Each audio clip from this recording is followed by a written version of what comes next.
I've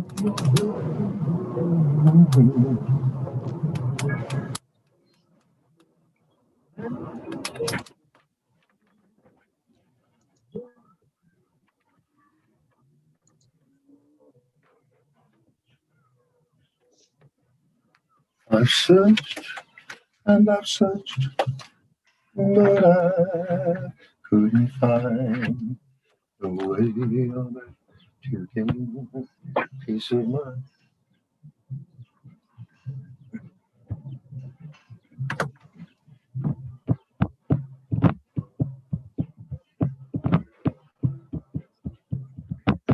Hello, Mayor.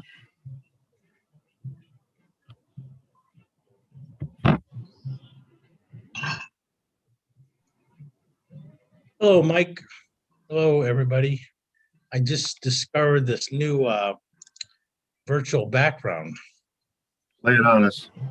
You see how it blurs everything behind me? Yes. That's pretty awesome. I vote for blurring what's in front. Well, they don't have that available yet. But I just seen that on there. I was just, kind of neat.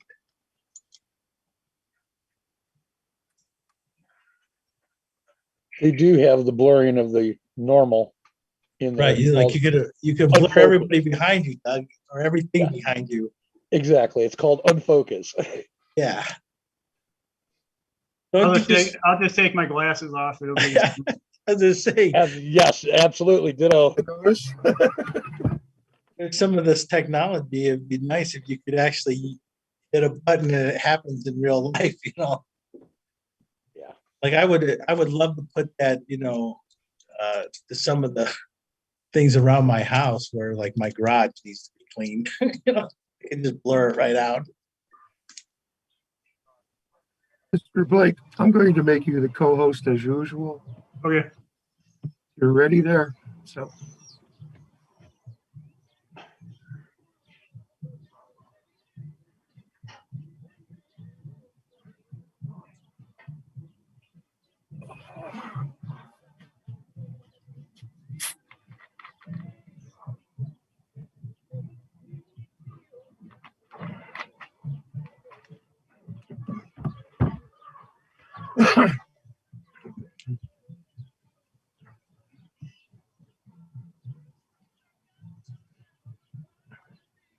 I got one for you.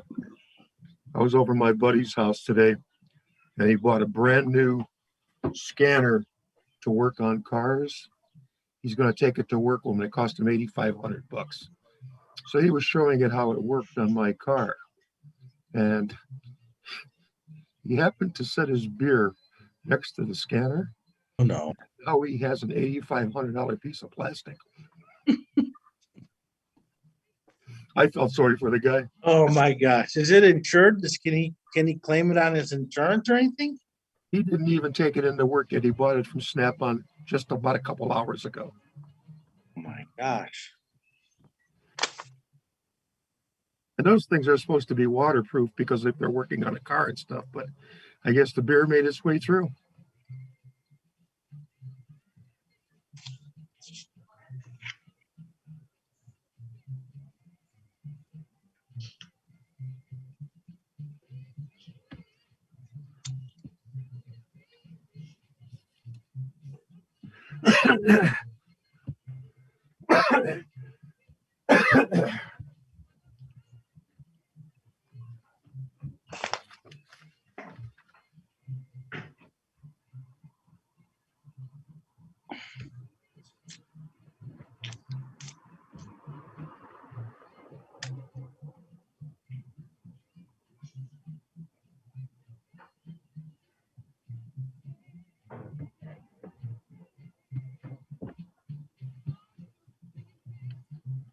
Where is it? Right here.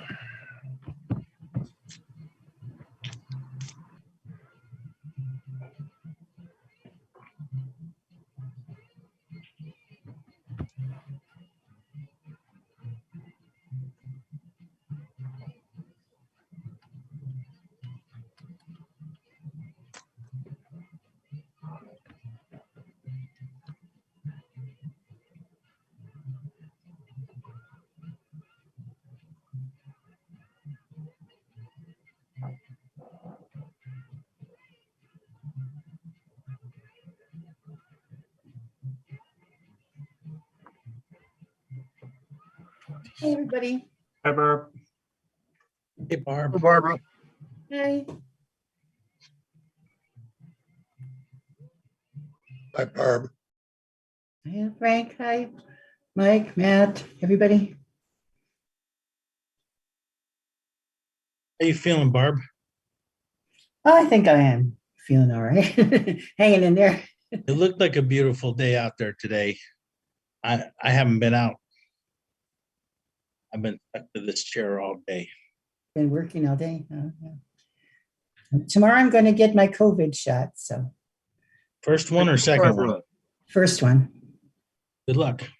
Thank you. Hope it's all right.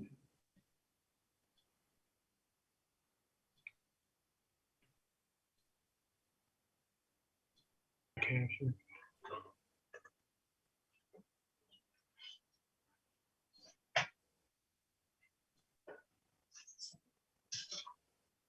All right, how's everybody doing this evening?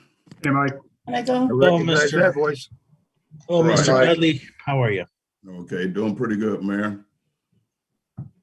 And Barb and Jason Mayor. and everybody else, and Mike and the rest of you all. Frank? Howdy, howdy. Pardon, Michael? I'm doing pretty good. How you doing? Okay, sir. Yeah, I see that young lady had to get away from you. She'd rather sit outside than be in there with you, Mike. Oh, man. She said she had to get a break from you, man. I was sitting right across from her. Yeah, no, it's good to see her, man. It's good to see her out, Mike. Thank you. It's good. I told her she has to get out and get some fresh air. She said it's too cold. So I brought out 2 quilts and a couch throw and I put it around her. She fell asleep you for an go. hour. Yeah, it was good to see her, man. Yeah, she was all toasty. Good to see her. Thomas. Hello, everybody. All right, Tom. Hi, Tom. Hi, Hello. Tom. Hello. Thomas, will you keep time tonight? Sure. Thank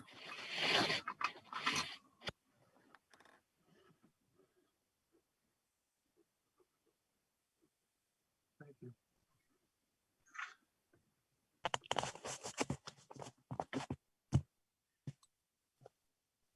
Mike, could I ask you a favor Yes. about the letters that we might read or might not read? Concerning the ones that you want me to read, could you please tell me the dates as you mentioned them? There's no need to remember that. I'll take care of it. Oh, okay, because I have like several from Melissa and, you know, It'll be taken care of. thank you.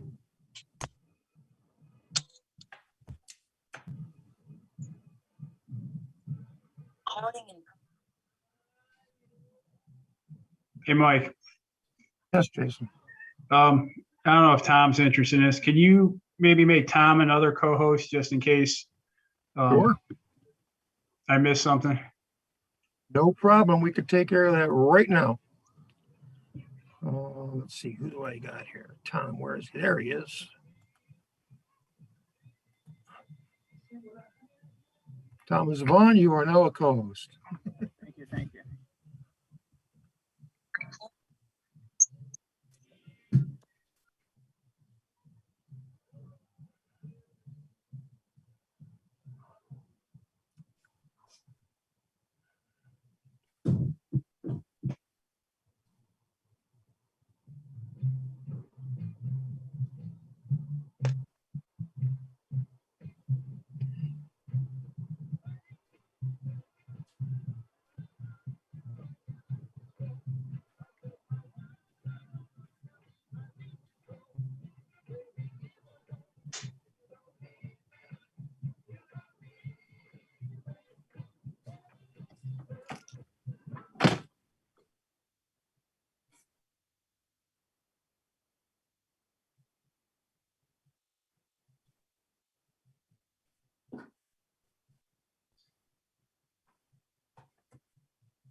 Okay, let's kill this computer here.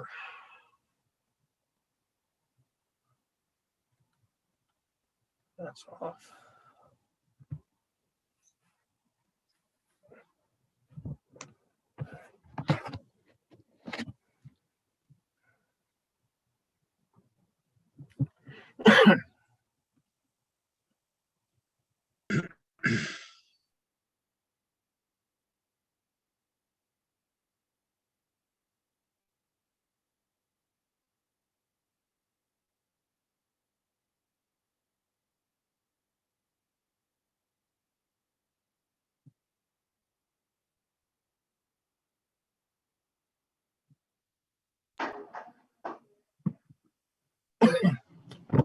Okay, ladies and gentlemen, it is now 6:30. I would like to call to order the caucus meeting for April 26, 2021 to order. Barbara, would you please take a roll call? Huh? Yeah. Dudley, Here. Donahue? Nanadovich, Nanadovich is here. Blake, Here. here. Taglerini? Here. Vaughn? Here. Here. And back to Donahue. Is Mr. Donahue here? I do not see anything from Donahue. Tom, could I have a motion from you for Mr. Donahue? Mr. Chairman, Yes. can we excuse Councilman Donahue this evening from tonight's caucus? By Tom. Could I have a second to that, please? I'll second it. Thank you very much, Frank. On the motion by Tom, seconded by Mr. Taglerini to excuse Mr. Donahue from tonight's proceedings. Barb, will you take a roll call, please? Vaughn? 64. Tom Vaughn votes yes. Dudley? B5. Yes. Dudley? Yes. Nanadovich? Nanadovich votes yes. Blake? Yes. Taglerini? Yes. That passes 5-0 on the absence of Mr. Donahue. Okay, we'll get on with tonight's proceedings. First order of business, I would like somebody to make a motion to accept the caucus minutes of, let me get my paperwork here. Caucus meeting minutes of April 12th, 2021 as written. I'd like to make a motion to accept the caucus meetings for April 12th.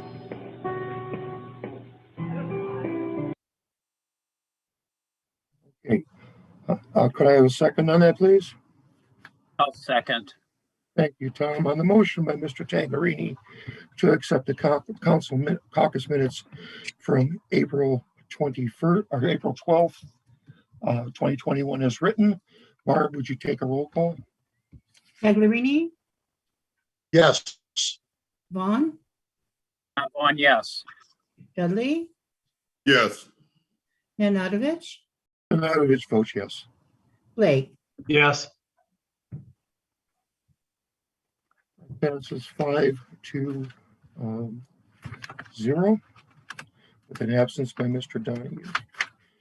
Okay, we will get into tonight's ordinances and resolution. Starting off with ordinance 37, 2021. Are there any questions from the council members? Okay. On ordinance 38, 2021, are there any questions by council members? Mr. Dudley. Mr. Chairman, I want to let Bob list me as a co-sponsor on 38-2021. Is that the only one? Yeah, so far that's the only one as a co-sponsor. All right, thank you. Will do.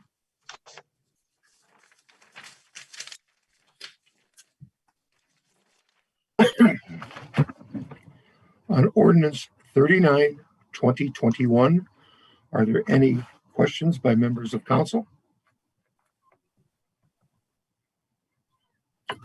There being none. On the ordinance 40, 2021, any questions by members of council? Ordinance 41, 2021. Are there any questions by members of council? Mr. Dudley, you have the floor. Okay. Yes, Barbara, I'd like my name to be added on to that one. 41. Yes, Barbara. Will do. Thank you. On ordinance. Barb, would you add my name also to that one? Is that Frank? Yes. Yes. Yes, thank you. Anybody else? Okay. Ordinance 42, 2021. Any questions by council? Yes, I have one. Gregory, you have the floor. I'd just like to know if we need to purchase full-size vehicle rather than something smaller to save some money there. It just seems like an inspection vehicle. Do we need all that? Chief Strope, I give the floor to you on your findings when you bid this. Yeah, we've looked at some of the smaller vehicles and on state pricing, there is not a lot of difference in price. Longevity, the full-size vehicle will last longer. And this is going to be a prevention or a fire investigation truck, so it's going to haul equipment. But when it's on scene, it'll also be one of those vehicles that can haul hose and equipment back to the station. So it's going to be a multi-purpose vehicle. So what you're saying is going to be used for multiple purposes, not just inspection. Correct. It's going to be, it's actually main vehicle is going to be for use for fire investigations. So it'll carry all that equipment for that also. Okay, thank you. Uh-huh. Question, Frank. I like that. Okay. Any other questions on 42? Okay, moving right along. We now go into resolutions. Resolution 17, 2021. Any questions by members of council? Okay. Resolution 18, 2021. Any questions by members of council? Michael, go ahead. Okay. Add me to that one, Mr. Chairman. Yes, thank you. And also, excuse me, and also to 17-2021. I want to be added on that as well. Already. Anybody else? Got it. Okay, thank you. I see Chuck Donahue is coming on board. Oh, okay. He was having Wi-Fi issues.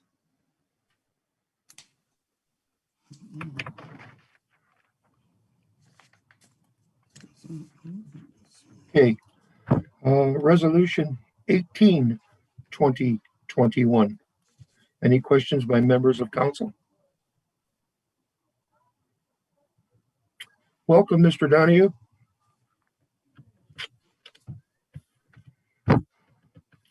Okay, if there be none, resolution 19, 2021. Any questions by Michael? The floor is yours. All right, Mr. Chairman. Mayor Burke. Mayor Yes. there? Yes. Okay. My question on this one, Mayor, is on this 19-2021 that we have that appoints him to the Civil Service Commission. Then he just finished up a term at the Civil Service Commission from 2015 to 12/31/2020. Yes, he did. And we're gonna, it's your choice. Nothing I can do. Council do not make a choice in this in every way. But why we would not give an opportunity maybe for somebody else to be able to have an opportunity to serve on that commission as well? That's a great question, Mr. Dudley. Actually, did put a notice out for the job. Didn't get anybody that responded. I actually made dozens of phone calls to recruit people to be on that Civil Service Commission, with nobody really interested. So just basically asked Mr. Shiboyeski if he would consider being on it again, and he gladly accepted. So there's not too many people contacting my office to be on the Civil Service Commission.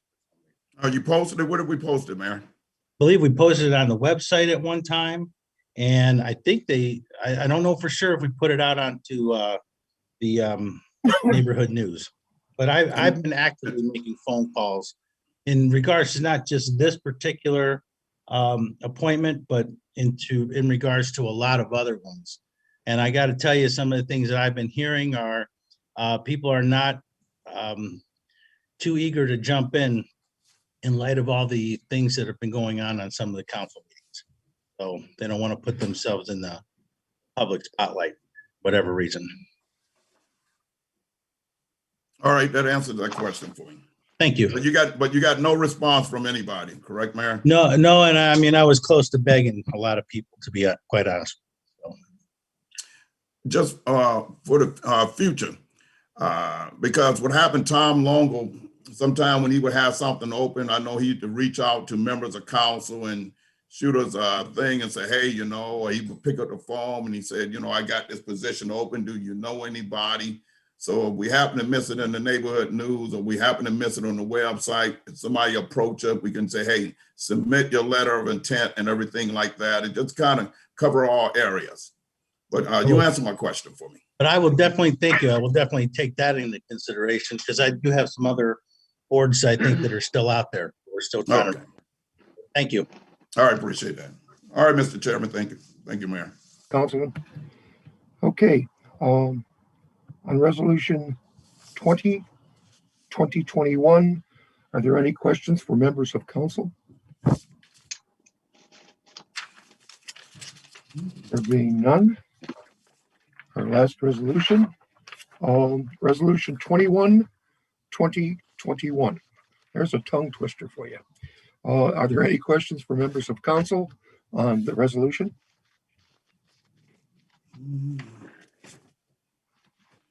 Okay, that's our resolutions and ordinances and resolutions for tonight at the caucus meeting. If there be no other business at caucus by council members. I have one. Mr. Donahue, yes, you're back in the meeting. First, I apologize for being late. I was having Wi-Fi problems. Was there any questions asked about the what was it?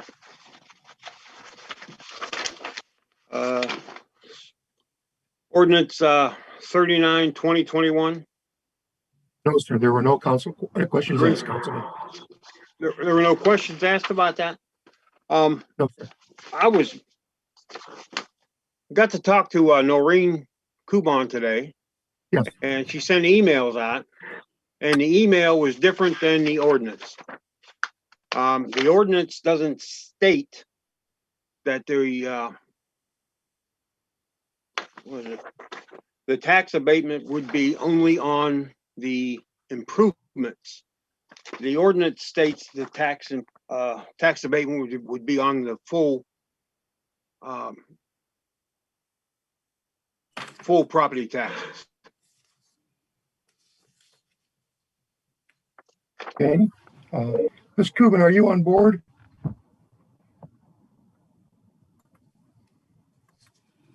Ms. Cuban? See her on. Mayor? When I talked to her, I said that there should be a change to the ordinance itself.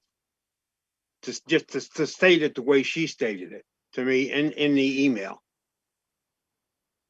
Hey, Chuck, Yes. if you go to page Yes. 3, number 4, it says the City of Garfield Heights hereby grants JT Leonard Contractors LLC, JTL Granger 9601 LLC a tax exemption for real property improvements made to the project site pursuant to section 5709.62, 5709.63, 5709.632 of the Ohio Revised Code, and shall be in the following amount: 75% for 7.5 years. I'm interpreting that as the tax exemption for the improvements. It If I may doesn't just say- add, that was the intention. Excuse me. Go ahead. So that was the intention, if I can add that. I don't know how it was exactly worded, but it was just the improvement. Hello? I'm sorry, I lost the call. This is Noreen. I apologize. Chuck, would you ask your question again, please? Well, I already asked her, but I'll ask it again. Please, I want it for record. The ordinance is worded different than the email that was sent to us. The ordinance does not say the tax abatement for the property taxes will be only on the improvements. It states it would be for the property. Did that come out? Did you get that? I heard it. Okay. Noreen, do you have a response to that? Noreen? Ms. Kuban, are you there?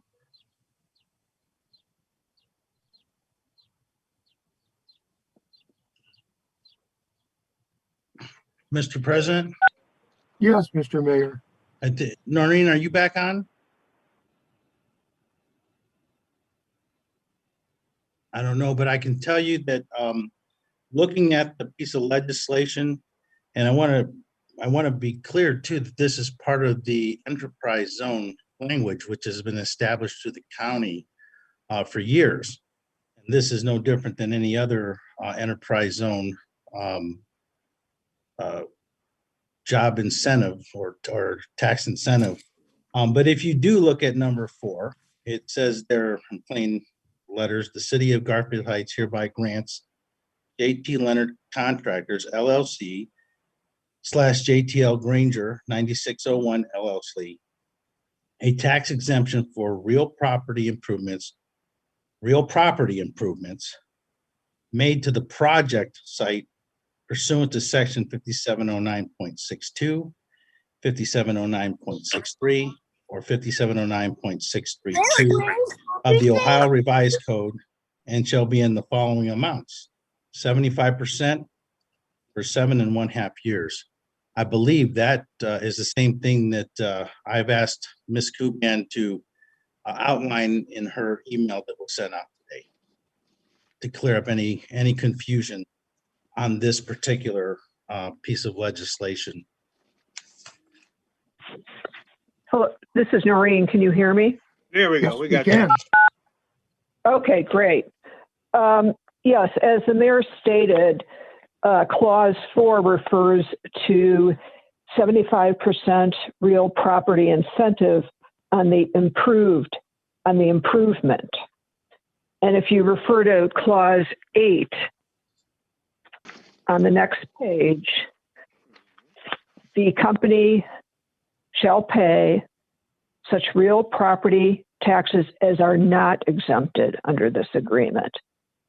So the only exemption applies to the improved value, which exceeds the purchase price of $1.3 million. They only get taxed on the 1.3. No, they pay full taxes on 1.3 million.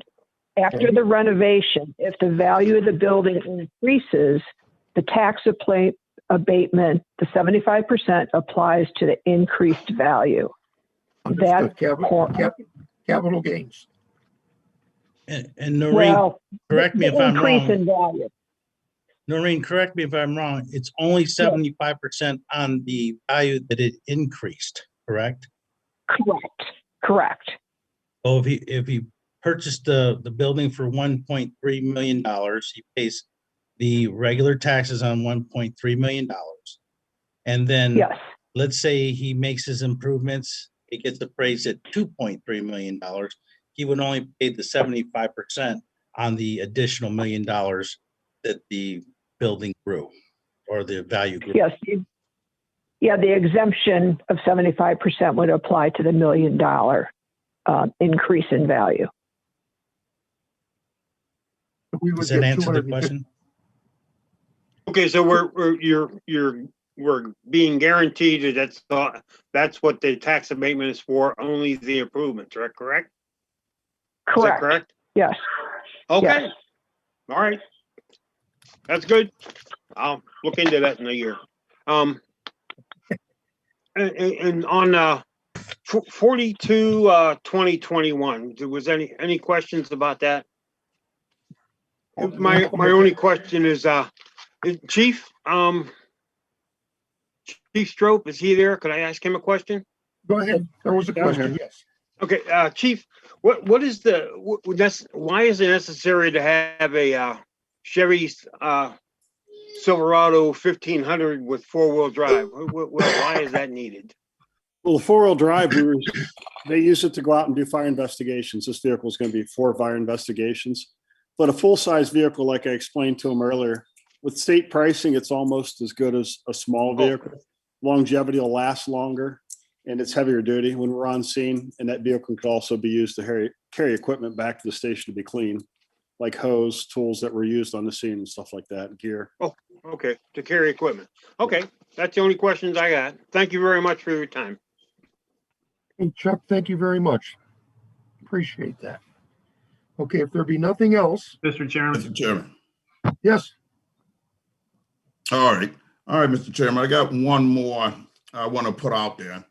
We all are aware of a construction company called Terrace Construction on 4900 East 131st Street. The problem we have, and I want to mention this too, that I definitely want to bring them before the right committee because it has become problematic. It's not getting better. The dust and dirt is so bad from that place, even last year going into this year, that when you go outside your car, you can take it and write your name in your car after it sits out for a while. But that's just one of the problems. The other problem is when I first brought into Garfield Heights, the agreement was, if anybody can remember, that was going to become a little park area coming off the back part of the cemetery. They're going to fill in the 2 lake quarry things going to be filled in, and there'll be a wet marsh area. And that's the agreement that the community had with them at the time, which was explained to us.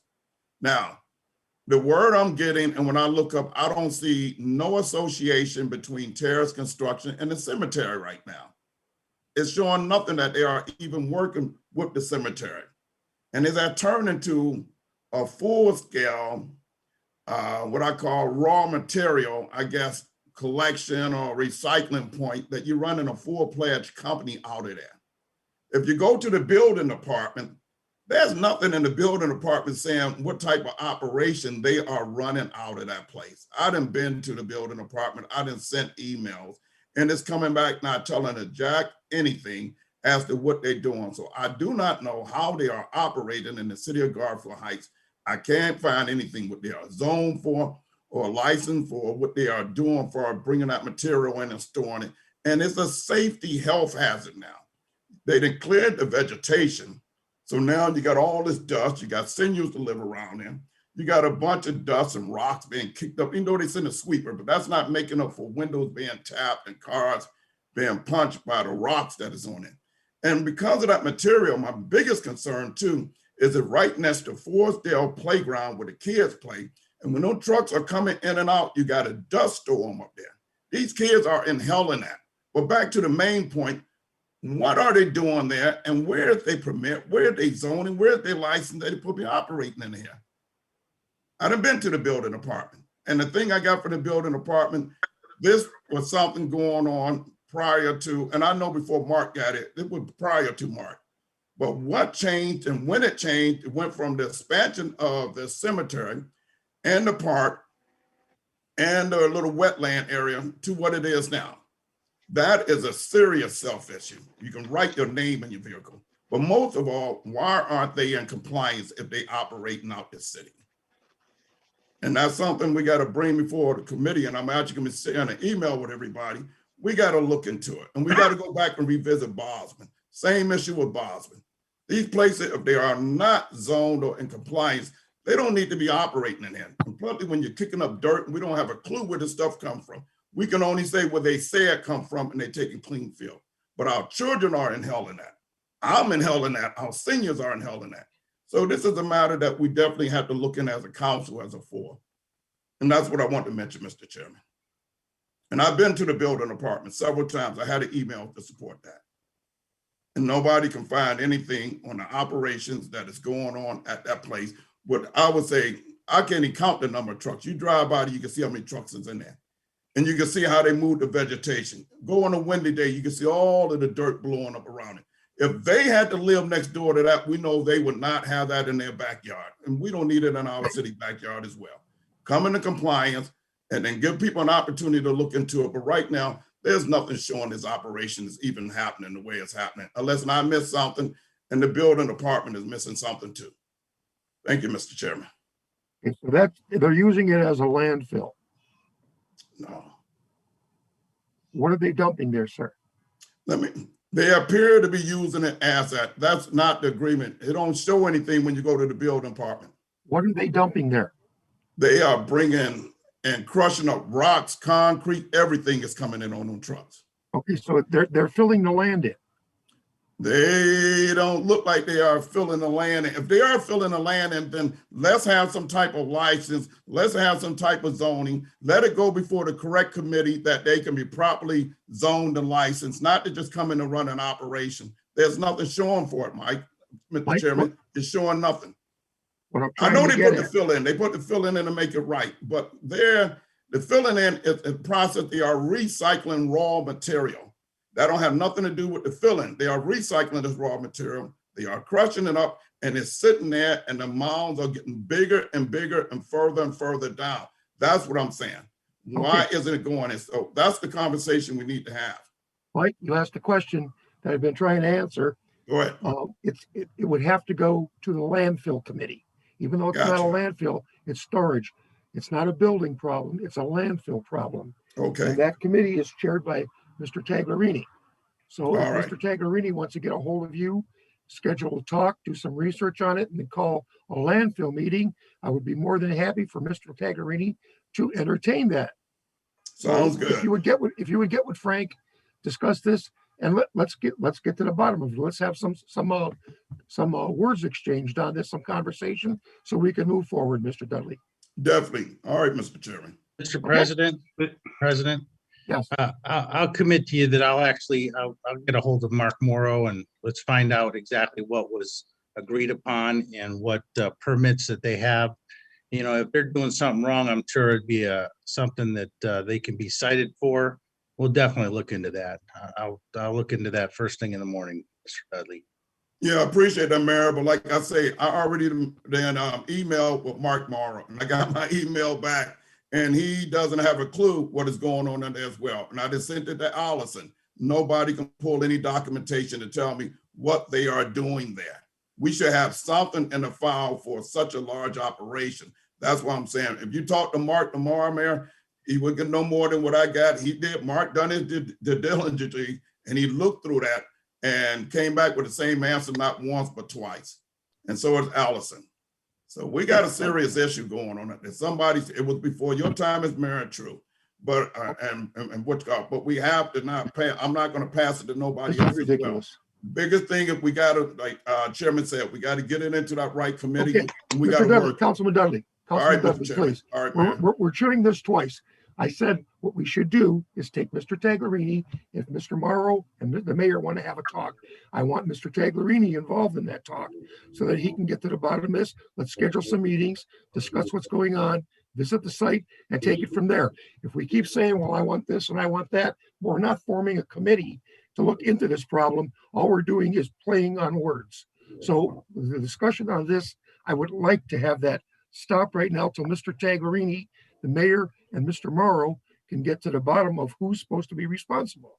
I mean, I'm not trying to cut you off. I'm not trying to be smart, disrespectful, not transparent or anything else, but we're going over the same thing twice, and we're not making any resolve. Mr. Taglerini, I'm putting the ball in your court.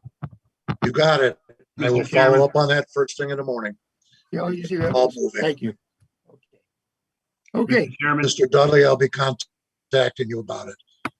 Sounds good there. Who called my name? I did. Yes, Mr. Blake. Just want to let council know that I had a conversation with Paul Burke, the Recreation Director, and Mayor Burke. And I will be calling a Recreation Committee meeting for the second week of May, likely May 12th, for Paul Burke to talk about recreation being offered through the summer and through 2021. And I think it would be good to get that out through the committee. What was that date again, Jace? I'm looking at May 12th, Wednesday. May 12th. My turn? Okay, thank Got you. it. Mr. Blake, our Councilman Blake, if you would please bring it up on the floor. I will. I was your planning on notes or your committee report. I would be very grateful for that. Okay. Okay, thank you. Okay, look at that. I need a motion to adjourn caucus. Mr. Chairman, before we adjourn, Yes. what is our plan for replacing the councilman in Ward 4? Do we have that formalized yet? Okay, bringing that up right now. I did speak with our law director. We have 30 days to make the replacement, which would be the 21st of May. That would be the 30th day because I'm talking with the law director. Her day of resignation would be day 1. It is going to be placed in the neighborhood news. I have Miss Mullen. I will call her after the meeting to give her the exact dates for start. She has the date for finish, which is the election date, but I will give her the pertinent information. It will appear in the neighborhood news this week. And then what I will do, I will decide what days we're going to have the interviews on. I will give the a time limit for getting the submitting your request to take the remainder of the term, and we will move on from there. I will keep council posted in writing. Thank you, Mr. Chairman. Vaughn, thank you very much for bringing it up. I did forget. I apologize. Okay. Mr. Chairman, Yes, Mr. Vaughn. make a motion to adjourn caucus, please. A motion by Mr. Vaughn to adjourn Second. caucus. May I have a second, please? Second. Mr. Dudley seconds it. Barb, would you take a vote, starting with Mr. Vaughn?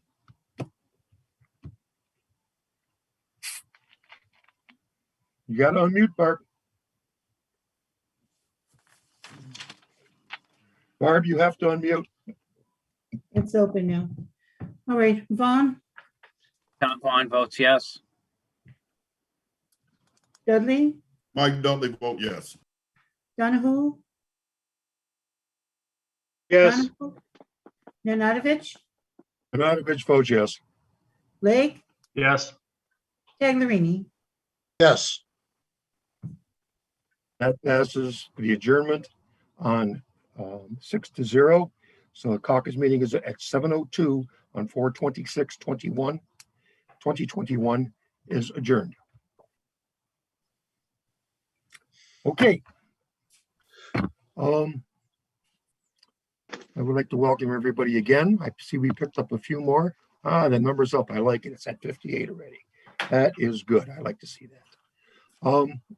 I would like to call to order the council meeting for Garfield Heights, regular council meeting on 4/26/2021 to order. Barb, would you take a roll call? Oh, call to order. Dudley? Yeah. Dudley? Here. Donahue? Here. Nanadovich? Rich is here. Blake? Here. Taglerini? Here, Vaughn? Tom Vaughn is here. The records show that the council meeting roll call shows 6 members present, 1 absent due to a vacancy. I would like to make a motion to accept the minutes of the regular council meeting for April 12th, 2021 for Garfield Heights City, to be considered as read. Could I have a motion on that? I'll make a motion to accept the minutes of the City of Garfield Heights Council. Monday, April the 12th, 2021. Do I have a second? I will second that. Thank you, Mr. Taglerini. Barb, would you take a roll call starting with Mr. Vaughn? Vaughn? Tom Vaughn votes yes. Dudley? Yes. Donahue? Yes. Nanadovich? Nanadovich votes yes. Blake? Yes. Taglerini? Yes,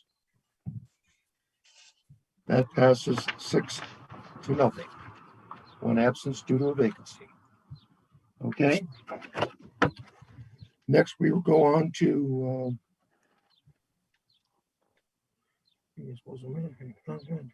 written communications to council. Written communications to council in the past is letters that were received by council members on problems in the city. The communications to council is a communication. If you have a problem, discuss it with your council person, write them a letter. That is as far as it will go right now. If there's a, we'll cross the bridge as it comes. But this is communications just to council. Barbara, are there any communications to council? Yes. The letter is it a letter or a phone call? Go ahead. I don't know if that's considered communication. No phone calls. Okay. I mean, I'm drop that, forget that. Is there I'm any sorry, written communication to council? There Barbara? were some emails. There were some emails, Yes. and those were written to the council members. Well, yes. Not all of them at once, but sometimes to all of them, sometimes to only one. Okay, the reason I'm saying this is there's a lot of letters coming in that people are demanding to be read on the floor, and I have no problem with that. I'll listen to all the letters, they can be read. But I believe I've discussed it with our law department. These letters can be read at the end of the meeting by comments by citizens. They could read their letter. We're not going to stop them. They have that right. That opens the transparency that we're listening and we have communication. But right now, council, if you have something to say to your councilman, this will just be communications to council. So if you have a problem, email your council person. Other than that, all other letters will be read at the end of the meeting. So I will give everybody a chance. I don't want anybody to say we're not giving anybody a chance. Okay, anything that the council people wish to read on the floor that they got from the residents? If there being none, we will move on. Okay. Is there any legislation coming out of committee?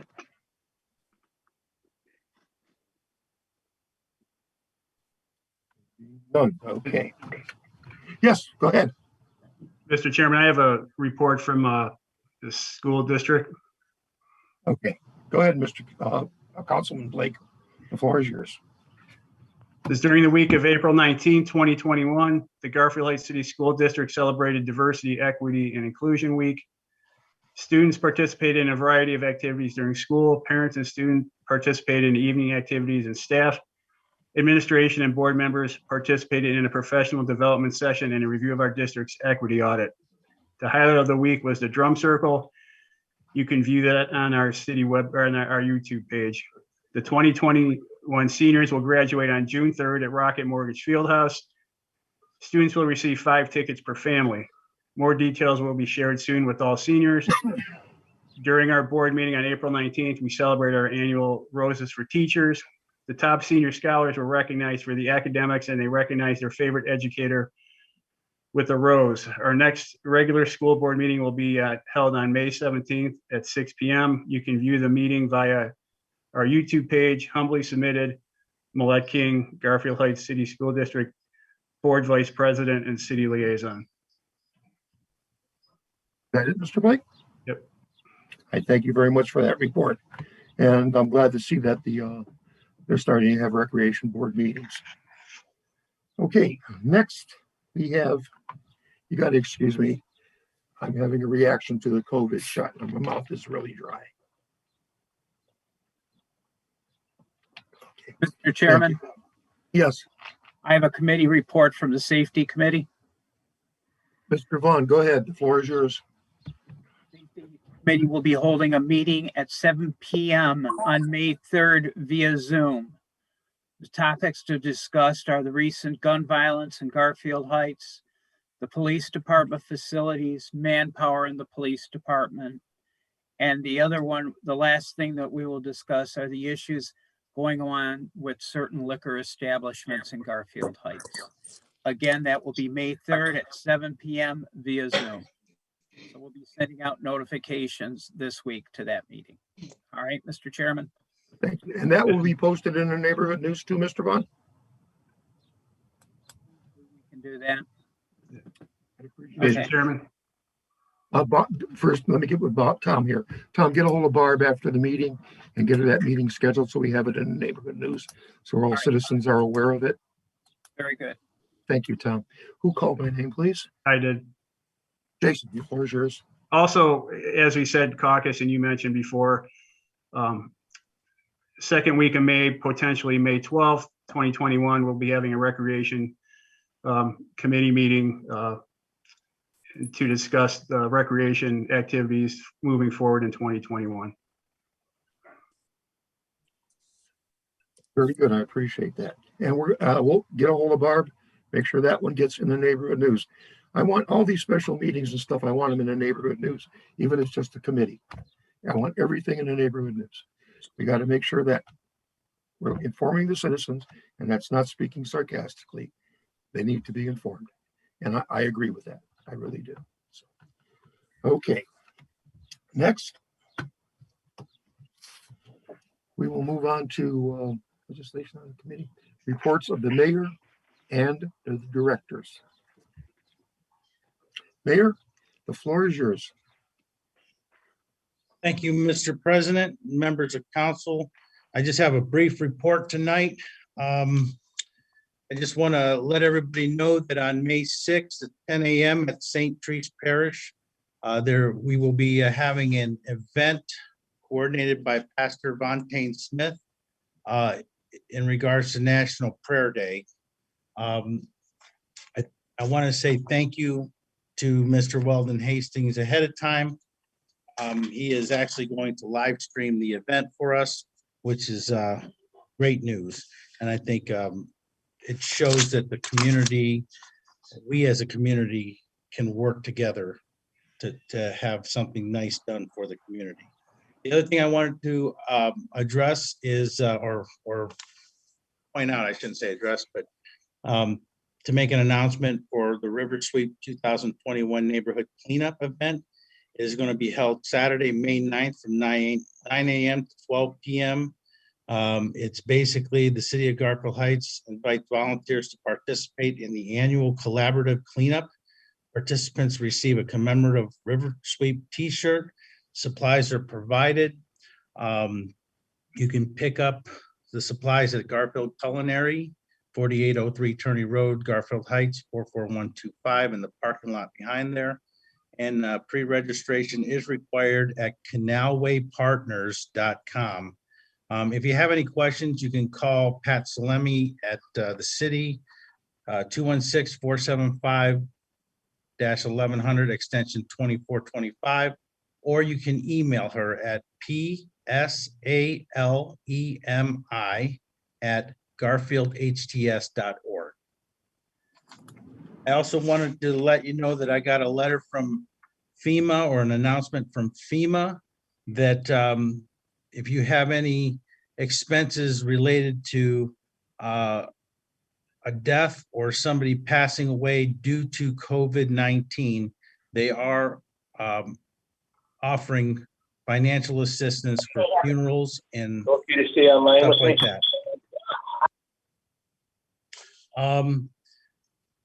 We are continually monitoring the governor's orders. Ohio can completely open if the cases are 50 cases per 100,000 people. It's something that I get a phone call probably every day on, is do we actually, can we open the buildings? How can we do it? So far, as of March 3rd, and I was trying to get a little bit more up-to-date information, but as of March 3rd, 2021, we have been at 179 cases per 100,000. And it doesn't look like those numbers are improving at all. But just know that we're trying to stay on top of things. I have a meeting on, I believe it's Wednesday, with the other mayors and managers of surrounding communities to find out what their plan is for opening the buildings. You know, we're trying to get on top of it. I know there's going to be a lot of mandates that we're going to have to follow, a lot of protocols that are going to have to come up. We've been asking the questions. Are you going to have mandatory vaccination for the people who work in the city if you open the buildings? Are you going to have to check everybody's temperature when they come in? What kind of protocols are going to be had? As far as I know, no one has opened any of their facilities for the public unless it's by appointment only.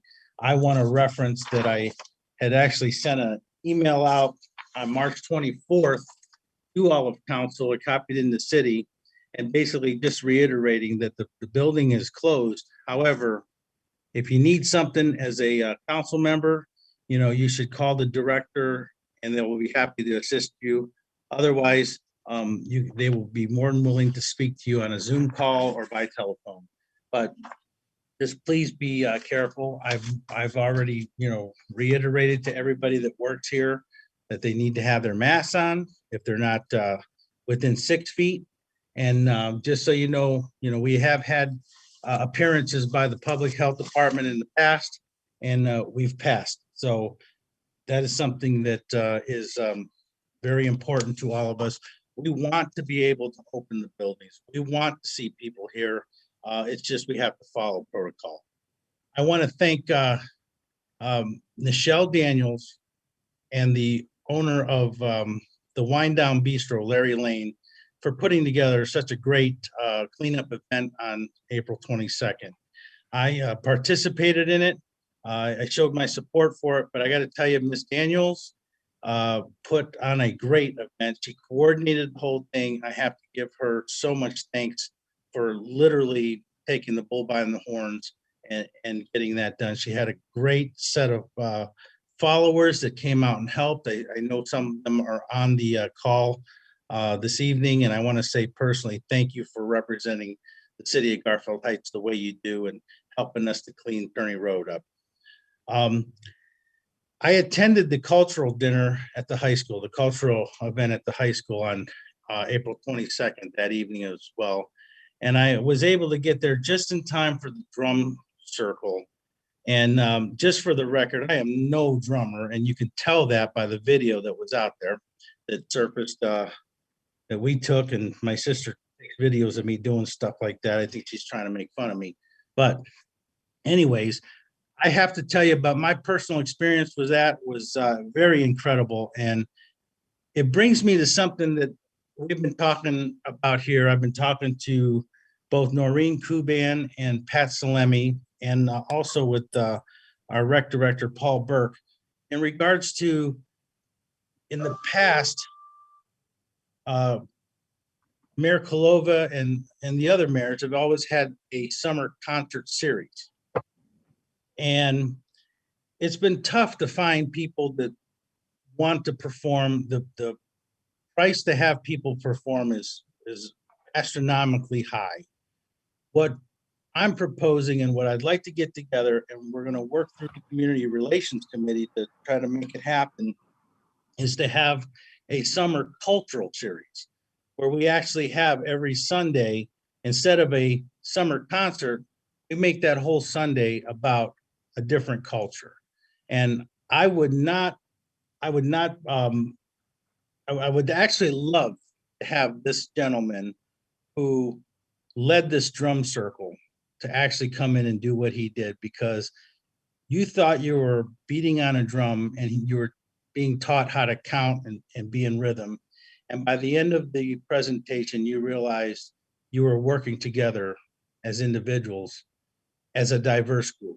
And I think this is something that is beautiful for the city. I commend the school system for putting it on, and I'd love to take the ball and try to make something happen with it. So be looking for hopefully a summer cultural series. I hope that we can do it this year, with Mr. Burke, unmute, Matt. Matt, unmute. I don't know how that muted. I didn't even touch anything, but I'd love to get it going. I know I've been getting some pushback on the COVID and things like that, but I'm hoping we can make this cultural series available or make it reality, because I really think it would definitely help. I also want to welcome JTL Construction. I see that Jason is on the call. I just want to say welcome to the city of Garfield Heights. I know you're an alumni of Garfield Heights, and I'm glad to have you back here, and glad to see that you're reinvesting in our community, Mr. Effner. And Thank you. Glad to have you back. And then with that, let me get into tonight's legislation. Ordinance number 37, 2021 is something we do every year just to be able to buy the rock salt we need for the winter time. Ordinance 38, 2021 is addressing the fine for people that are littering. Ordinance 39, 2001 is an enterprise zone agreement between Garfield Heights and JTL Construction or contractors in regards to 9601 Granger Road and what they want to do with their property. I've seen the renderings. If you need to see them, they're online. They actually look beautiful. And that I can't wait for that building to be done. Ordinance number 40, 2021 is renewing our agreement with Court Community Service. Ordinance 41, 2021 is a bond that we're actually going to refinance to try to resurface some streets. If you have any questions, Barb Byro can get into that. Ordinance number 42, 2021 is for a Chevy Silverado for the fire department for fire inspections. I think there's some questions that were brought up at caucus about that.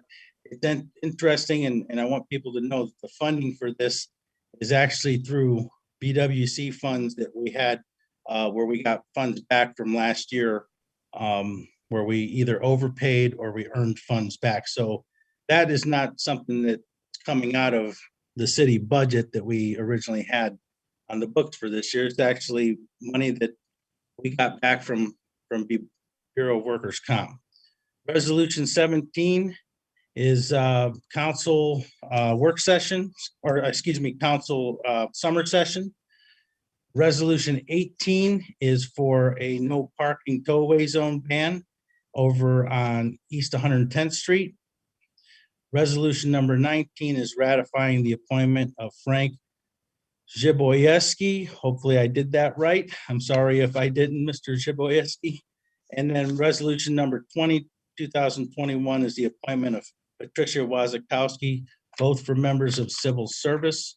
And finally, resolution number 21 is to appoint Doug Pasek as the member of the Zoning Board of Appeals. And with that, you have my report, Mr. President. Okay.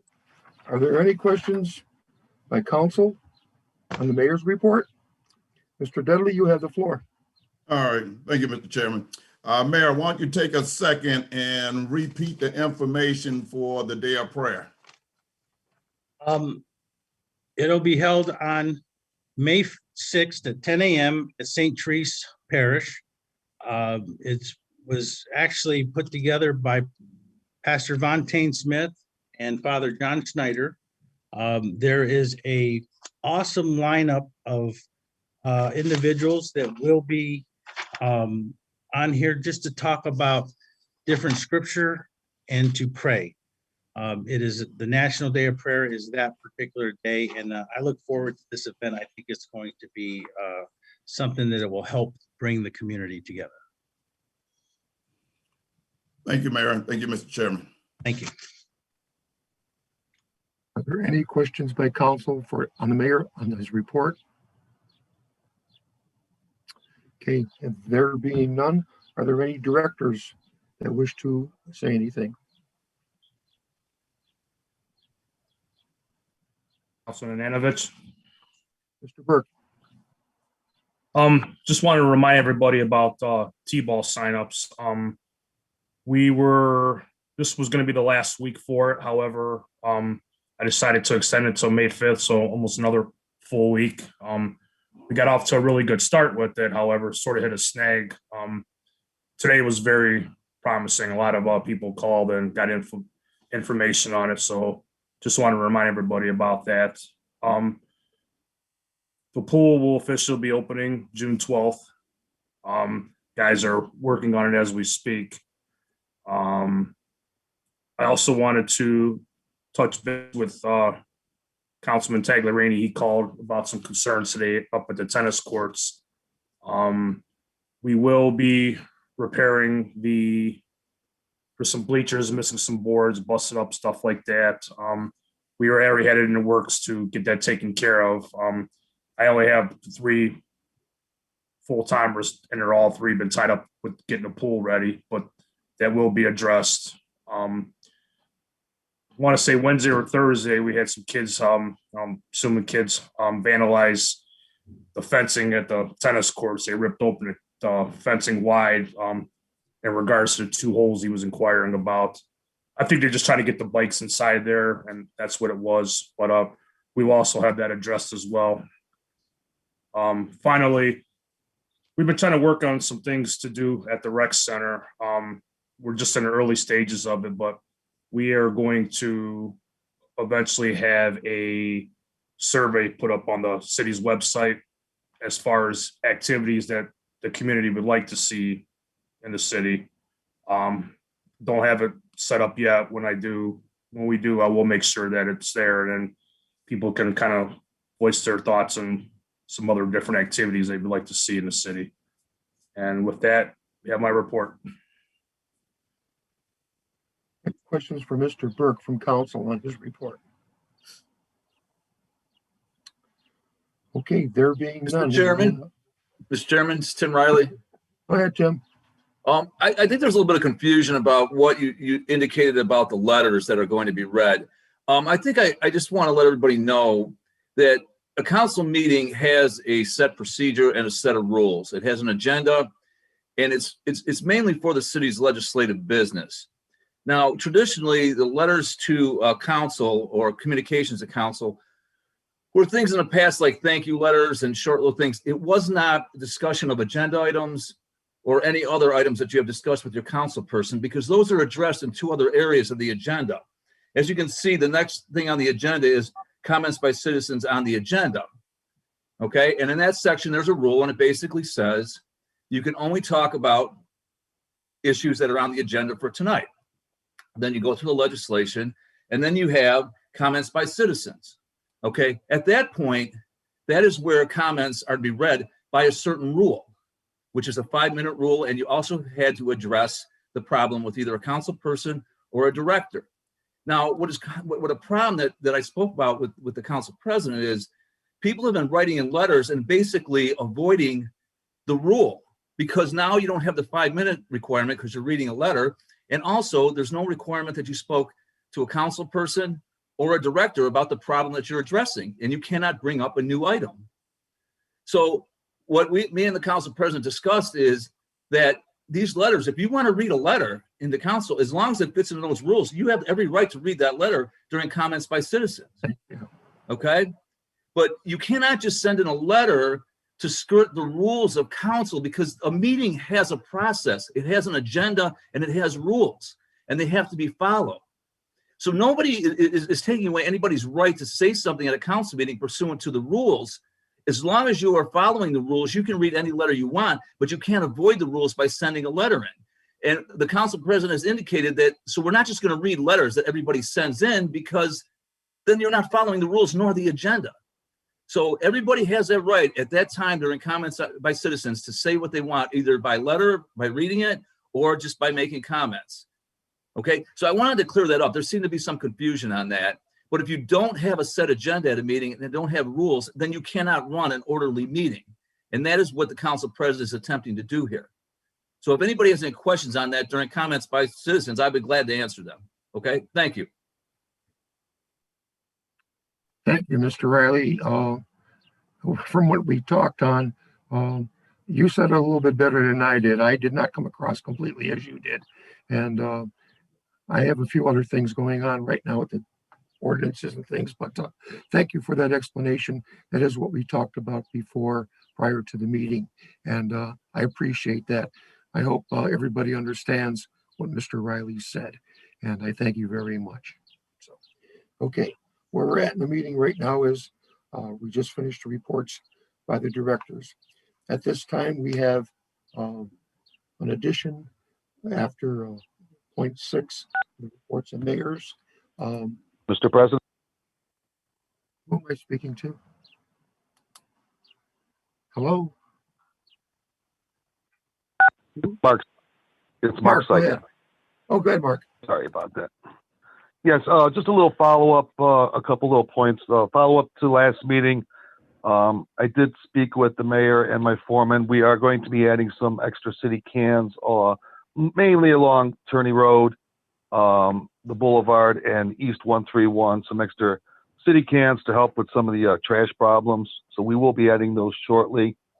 I did speak with the mayor. I know we had a work session on the trash issue as far as people bringing their cans back and so forth. And we were scheduled another meeting, but that sort of got pushed up to the side with some of the council, some of the things that have been happening. So we will be readdressing that probably within a couple of weeks. He's talking about we're going to have another work session on the trash issues. Patching is progressing nicely.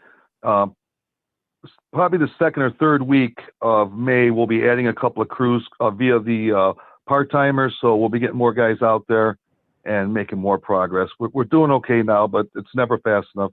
I do understand that. The grass cutting positions, I believe, are filled. We started getting extra crews out as of, I believe, today. I'll be meeting with Court Community Service tomorrow to come up with a game plan addressing some of the properties and stuff that have to be cut. Driving around, especially even today, noticing a lot of, especially landscapers, again, putting the grass in the streets. I stop, I speak with people all the time. I would just encourage people, and if you know anybody, simply just turn the mower the other way. Just putting it in the street does nobody no good. It ends up clogging sewers and causing some flooding issues and stuff.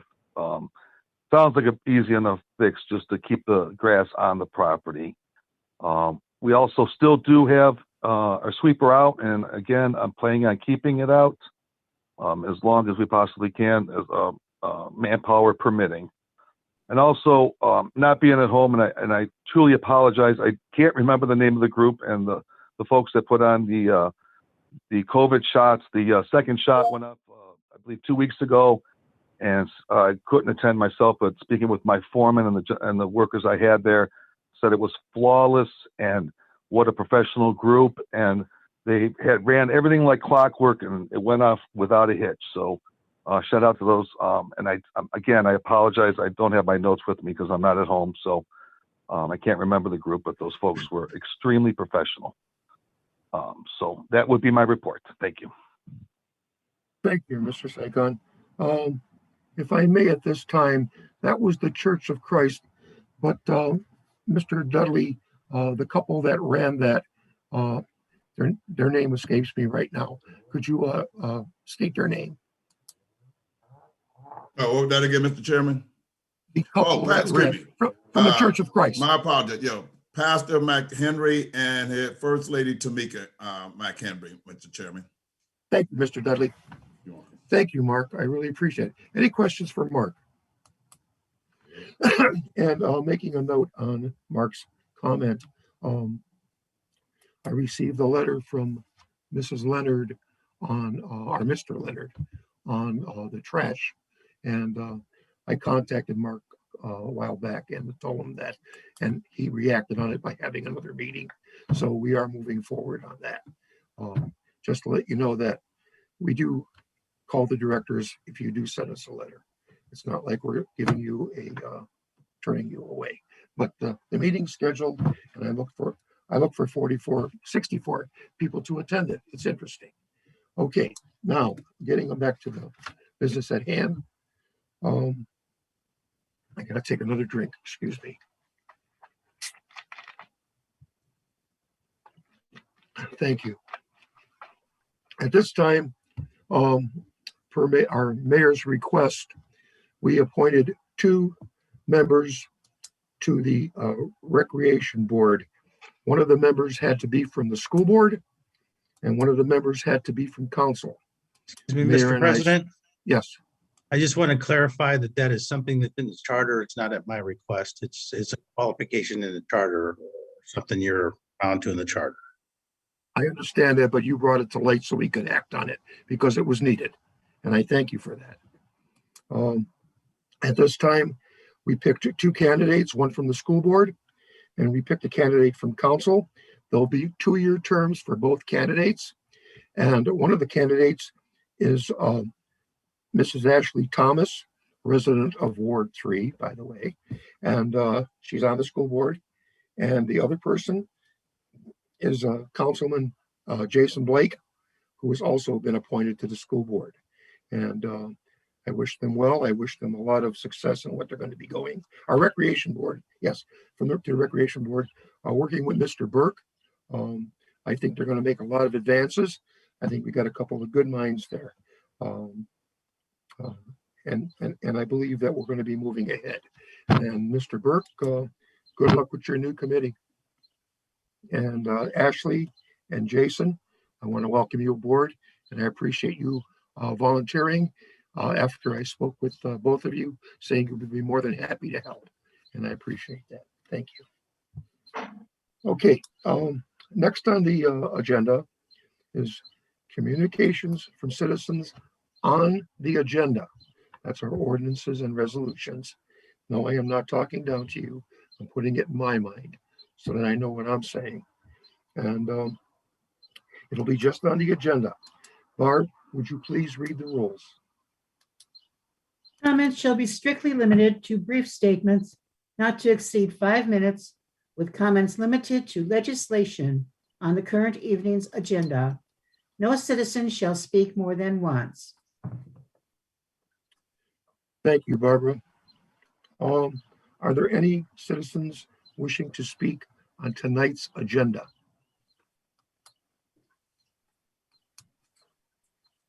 Miss Renee Bolton has her hand up. Ms. Bolton, the floor is yours. State your name and address, please. Renee Bolton, 5749 Turney Road. Good evening. Good evening. My question is regarding the appointments to the Civil Service Commission.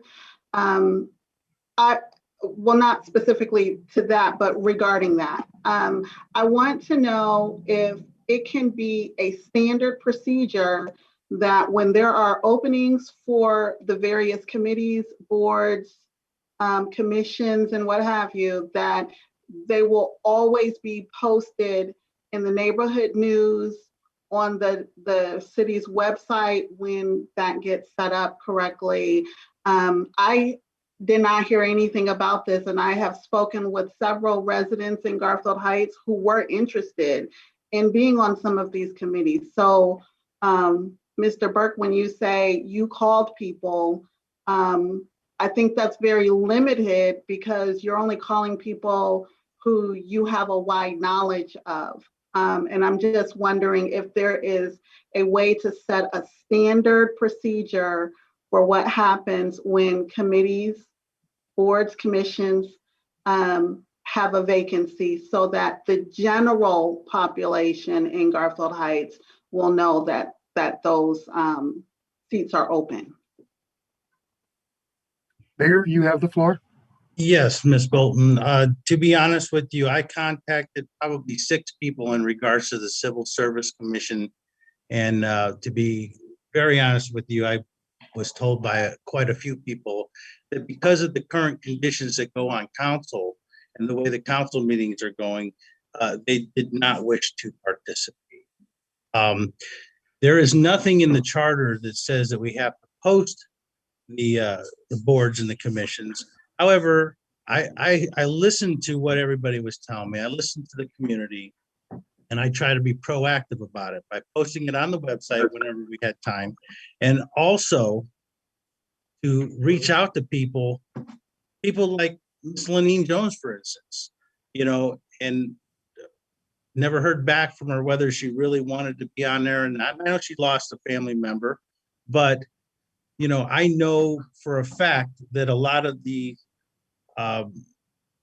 council people, including myself, when I was in Ward 6, we would share this information and let people know that we have these boards that are available. And if you know several people, please give them my number, because I think I still need 2 people for the recreation. And I would be more than happy to listen to anybody who is willing to positively help the city of Garfield Heights, to help us grow, to help make this community a better community. But there will be a standard policy as far as I'm concerned to try to get those jobs posted for you so people know. But I'll be quite honest with you, there's a lot of people that don't want to participate, and I just don't understand why. But I did try my hardest. Can I respond? Yes. Oh, you still have the floor, Ms. Bolton. Okay, so my question was, for future seats that are vacant, can there be a standard procedure of letting the residents of Garfield Heights know that seats are open for people who are interested to be able to reach out or know how to go about getting appointed to one of those seats? My question was not who did you call, who did you not call? That I'm asking for a standard procedure so that it's fair to everybody, not just the people you know.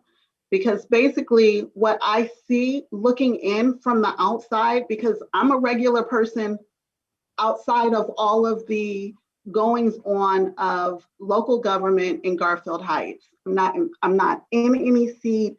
I'm a regular person. And what I see from the outside is you call people you know, you pick people you know, and that's it. If somebody doesn't contact you, then oh well, too bad, so sad.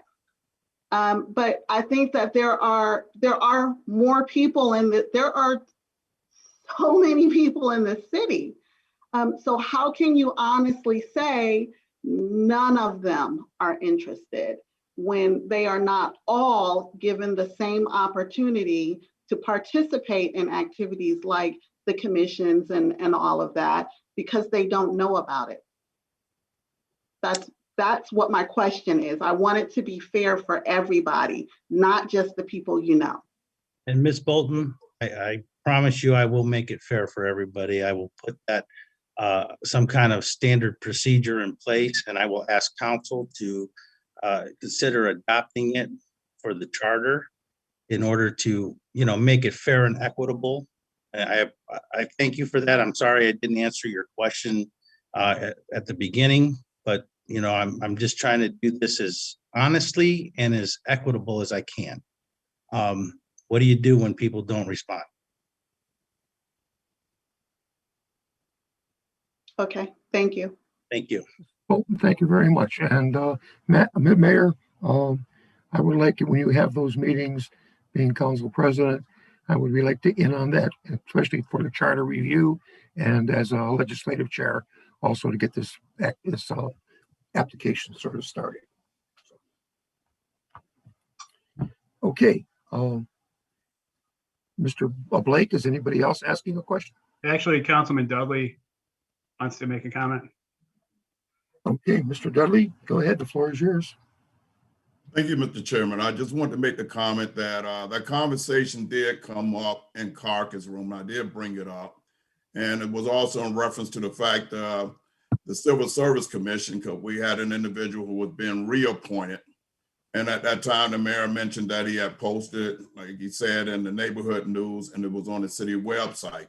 But I also asked that members of council be notified as well that these positions are becoming available. So as we talk to people in our community, that we may be able to push some good people who may have slight consideration towards them position. And also, Mayor, I don't want to say it that the sole reason that nobody wants to sit on the committees is because of what's been going on in council. I don't want council to take the brunt. That would be unfair to say that's the only reason they don't want to be put on them, because we didn't record your conversations, Mayor. So I don't want it coming down on us heavy and us alone. With all due respect. Thank you, Mr. Chairman. Thank you, Mr. Dudley. Mr. Blake? Cliff Kelly. Kelly, you have the floor. State your name and address, please. Mr. Kelly? Got to unmute, Mr. Kelly. Okay, yeah, there we go. Okay. State your name and address, please. Welcome. Yes. 12312 Eastwood Boulevard. I am looking at Ordinance 39, 2021. And I'm hoping that this is a piece of legislation that will that council will consider. It looks, to me, it looks pretty good. I mean, we're looking at, if this is the building that I'm thinking of, it's a vacant building that's been sitting there for a while. No one's doing anything with it. We have a gentleman here who left another city and came to ours to build it up. So he's looking to thrive in our city. So I hope there's no problem with this piece of legislation. I'm looking at it. The payroll that he's projecting here, and how it would be beneficial to the city as we're moving forward. I really hope and pray that there's no problem with what's going on with this piece of legislation here, and that's really all I have. Thank you, Mr. Kelly. Mr. Blake, anybody else? Jen Lake. Okay, Jen, if you would unmute, state your name and address, please. Hi. Hi. Here, let's start the video here. Hi. Jen Lake, 5303 East 133rd Street, Garfield Heights, Ohio. Good evening. And I have two things, and I'm not sure if one of them's meant for now or a little bit later on. One, I appreciate it and wanted to say thank you to Mr. O'Reilly for the additional information. Just the clarification on when letters would be read and all that good stuff. I also would like a little bit, I just personally, because I just found this out myself, about the committees and that who they, Blake? what, yes, Like, if I may stop you, this is just on the agenda. If it's okay, not on the agenda, I'll wait, I'll wait. we'll give you time at the end of the meeting. I appreciate that. Thank you for considering. All right. Blake, anybody else besides right now? Give me 1 second. I don't see anybody. I don't see anybody either. The reason I asked Mr. Blake is, as I'm watching the screen and what people are talking about, he's scrolling through the list of people to see who has their hand raised. So, okay, thank you very much. Okay, we've heard of communication from citizens on the agenda. If there's nothing else, we will move on to ordinances and resolutions. Okay, we'll start off with ordinance 37, 2021. Barb, would you read the title, please? Ordinance number 37, 2021, sponsored by Mayor Matthew Burke, co-sponsored by councilpersons Nanadovich, Blake, Vaughn, and Taglerini. An emergency ordinance authorizing and directing the mayor or his designee to enter into a purchasing participation agreement attached hereto as Exhibit A with the Ohio Department of Transportation for the purchase of sodium chloride rock salt for the 2021-2022 season. I would like to make a motion, excuse me again, to consider by title. Barb, would you take a roll call on title consideration? Nanadovich, Nanadovich votes yes. Blake, Yes. Taglerini. Taglerini, Got on mute, Frank. Okay, now you're still muted, Frank. There you go. Sorry about that. Yes. Vaughn, Tom Vaughn, yes. Dudley, Yes. Donahue, Yes. That's 6-0. Suspension of the 3 reading rule, I'll make a motion, starting with myself. Barb, roll. Nanadovich, Nanadovich votes yes. Blake, Yes. Taglerini, Yes. Vaughn, Votes yes. Dudley, Yes. Donahue, Yes. On waiver of Rule 24, starting with myself, Barbara. Nanadovich, Nanadovich votes yes. Blake, Yes. Taglerini, Yes. Vaughn, Yes. Dudley, Yes. Yes. Donahue, Yes.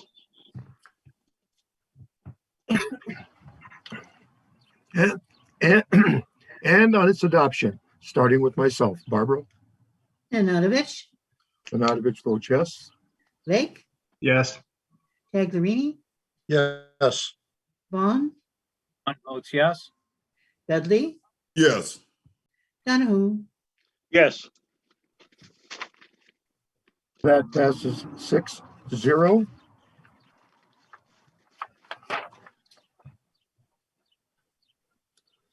Next on the agenda is ordinance 38, 2021. Barb, would you read the title, please?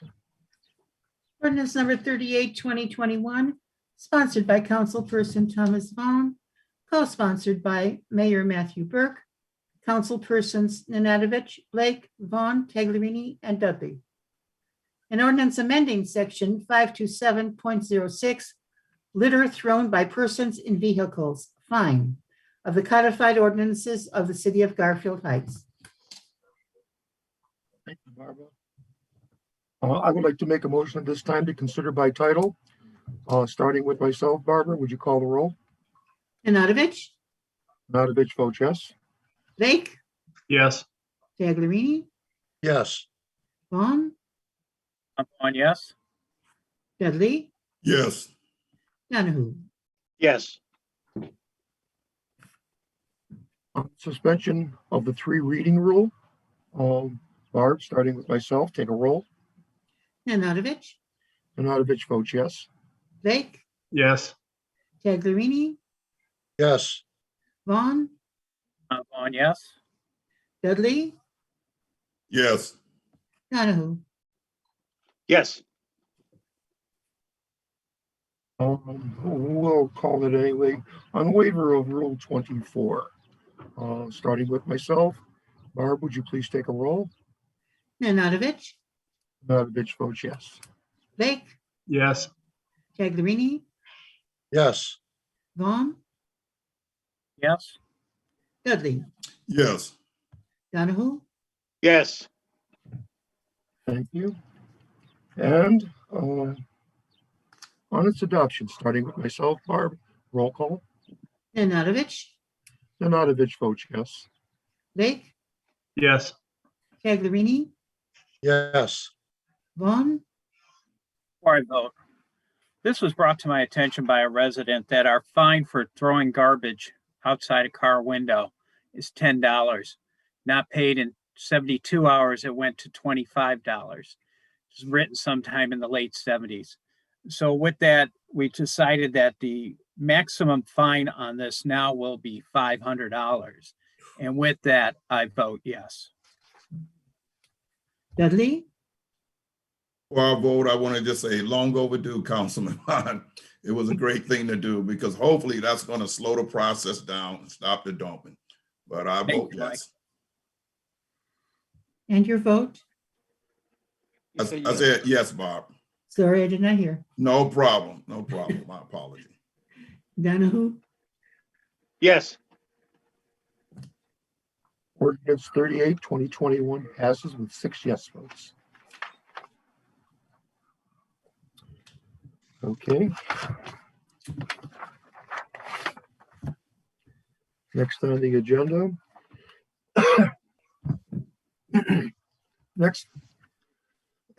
Next on the agenda is Ordinance 39, 2021. Barb, would you read the title, please? ordinance number 39, 2021, sponsored by Mayor Matthew A. Burke, co-sponsored by councilpersons Nanadovich, Blake, and Vaughn. An emergency ordinance authorizing and directing the mayor to execute an urban jobs and enterprise zone agreement between Garfield Heights, Ohio 44125 and JT Leonard Contractors LLC and JTL Ranger 9601 LLC for the purpose of providing incentives for the development of an urban jobs and enterprise zone.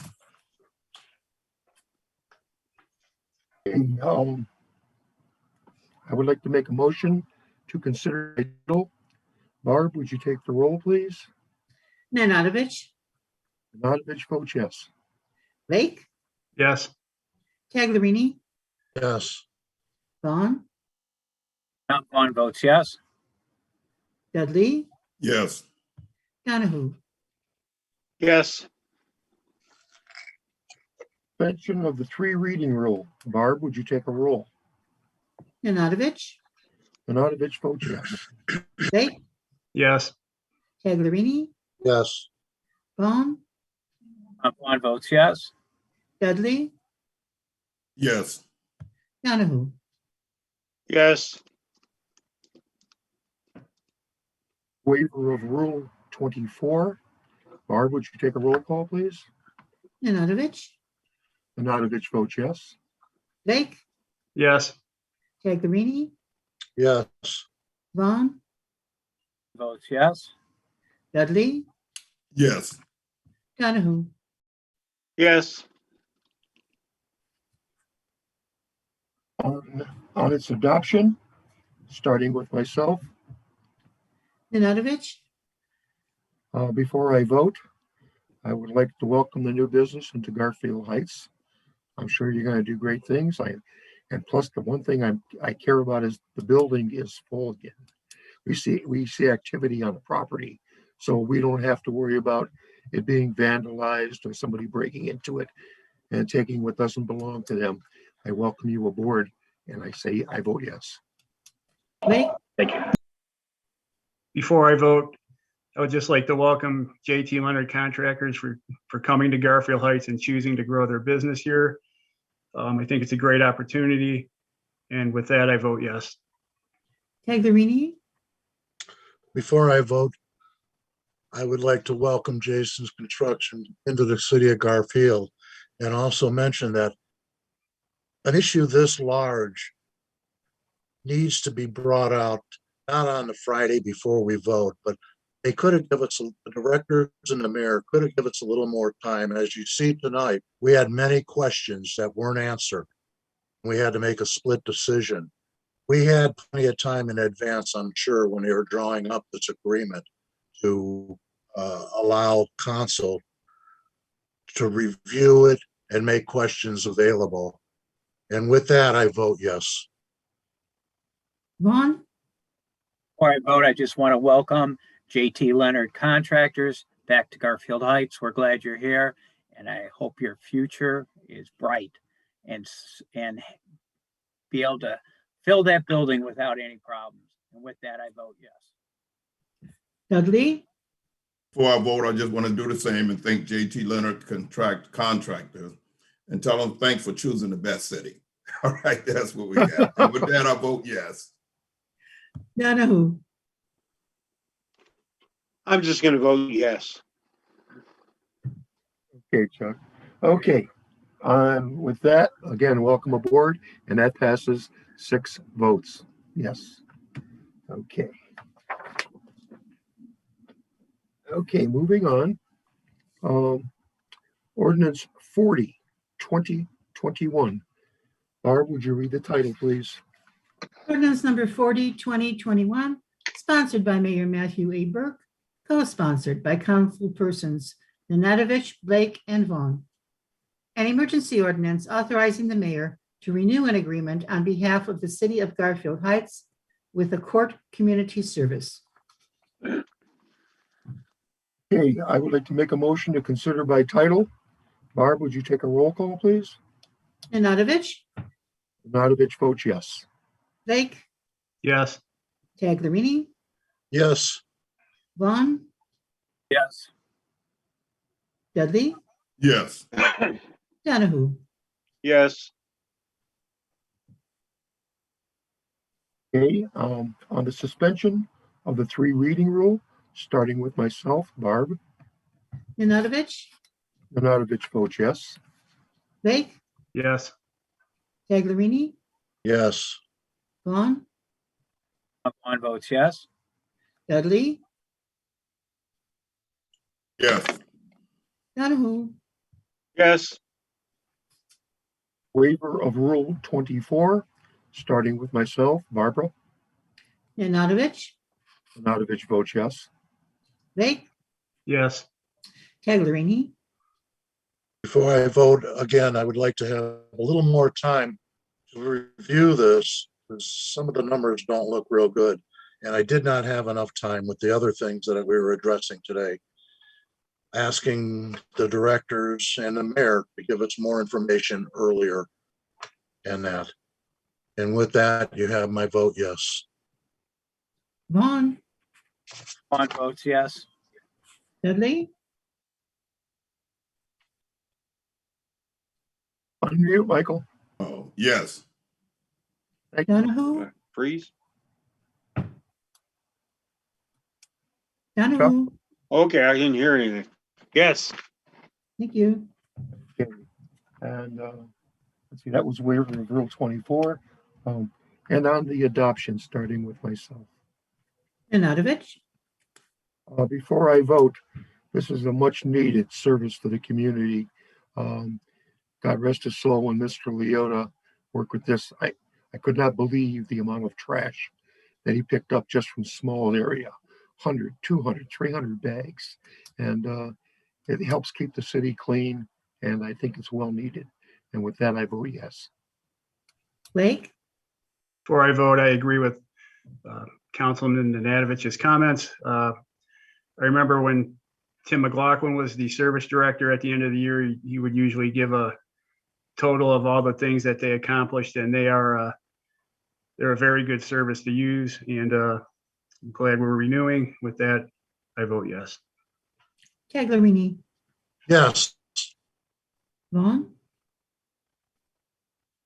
Vaughn, Echo what my fellow councilman said, and I vote yes. Dudley, Yes. Donahue, Yes. Okay, the 2021 passes with 6 yes votes.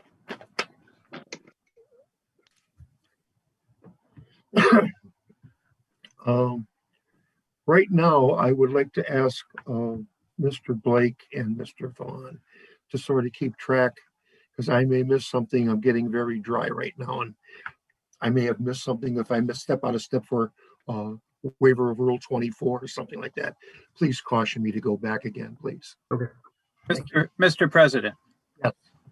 Since you're a little bit under the weather, why don't you have Councilman Dudley finish the rest of the meeting for you? Oh, no, I have no problem with that. I mean, I can finish the meeting. If I can't, I will have Mr. Dudley step in as pro temp. But thank you for the suggestion. I appreciate it. Thank you. Okay. Next on the agenda is Ordinance 41, 2021. Barb, would you please read the title? Ordinance 41, 2021, sponsored by Mayor Matthew Burke, co-sponsored by councilpersons Nanadovich, Blake, Vaughn, Dudley, and Taglerini. An ordinance providing for the issuance and sale of not to exceed $2,800,000 of notes in anticipation of the issuance of bonds to pay costs of improving streets and roads in the city by resurfacing, grading, draining, curbing, paving, and improving, reconstructing, and constructing catch basins, and making other improvements as designated in the plans approved or to be approved by council, together with all necessary appurtenances thereto, and declaring an emergency. Thank you, Barbara. At this time, I'd like to make a motion to consider by title. Barb, would you take a roll call, please? Nanadovich, Nanadovich votes yes. Blake, Yes. Taglerini, Yes. Vaughn, Vaughn votes yes. Dudley, Yes.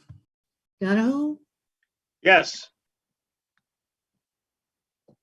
On suspension of the 3 reading rule, starting with myself, Barbara, take a roll call. Nanadovich, Nanadovich votes yes. Blake, Yes. Taglerini, Yes. Vaughn, Vaughn votes yes. Dudley, Yes. Donahue. Yes. The waiver of Rule 24, starting with myself, Barb, would you take a roll? Nanadovich, Nanadovich votes yes. Blake, Yes. Taglerini, Yes. Vaughn, Vaughn votes yes. Dudley, Yes. Donahue. Yes. And on its adoption, starting with myself, Nanadovich, Nanadovich votes yes. Blake, Yes. Taglerini, Yes. Vaughn, Vaughn votes yes. Dudley, Yes. Donahue. Yes. Ordinance 41, 2020 passes with 6 yes votes. Next on the agenda is Ordinance 42, 2021. Barb, would you read the title, please? Ordinance number 42, 2021, sponsored by Mayor Matthew A. Burke, co-sponsored by Councilman Nanadovich, Blake, and Vaughn. An emergency ordinance authorizing and directing the mayor or his designee to purchase one 2021 Chevrolet Silverado 1500 4x4 from Tim Lally Chevrolet Incorporated. I would like to make a motion to consider by title. Barb, would you take a roll, starting with me? Nanadovich, Nanadovich votes yes. Blake, Yes. Taglerini, Yes. Vaughn, Vaughn votes yes. Dudley, Yes. Donahue, Yes. And on the suspension of the 3 reading rule, starting with myself, Barb, Nanadovich, Nanavich votes yes. Blake, Yes. Taglerini, yes, Vaughn, Vaughn votes yes. Dudley, Yes. Donahue. Yes. And waiver of Rule 24, starting with myself. Barb, would you roll? Roll call. Nanadovich, Nanavich Yeah, votes yes. back there, yeah. Blake, Yes. Taglerini, yes, Vaughn, Vaughn votes yes. Dudley, Yes. Donahue. Yes. And on its adoption, starting with myself, please. Barbara. Nanadovich, Nanavich votes yes. Blake, Yes. Taglerini, yes, Vaughn, Vaughn votes yes. Dudley, Yes. Donahue. Yes. Ordinance 42, 2021 passes with 6 yes votes. Next on the agenda is Resolution 2021. Barb, would you please read the title? Resolution 17, 2021, sponsored by Councilperson Thomas Vaughn, co-sponsored by Councilpersons Nanadovich, Blake, Taglerini, and Dudley. A resolution providing for only one council meeting to be held on the second Monday during the months of June, July, and August 2021. I would like to make a motion to consider by title. Barb, would you take a roll call, please? Nanadovich, Nanavich votes yes. Blake, Yes. Taglerini, yes, Vaughn, Vaughn votes yes. Dudley, Yes. Donahue. Yes. On the suspension of the 3 reading rule, Barbara, starting with myself, please take a roll call. Nanadovich, Nanavich votes yes. Blake, Yes. Taglerini, yes, Vaughn, Yes. Dudley, Yes. Donahue. Yes. And on the adoption, starting with myself. Nanadovich, Before I vote, we've been doing this for quite a few years. If extra meetings are needed, we have no problem calling special meetings.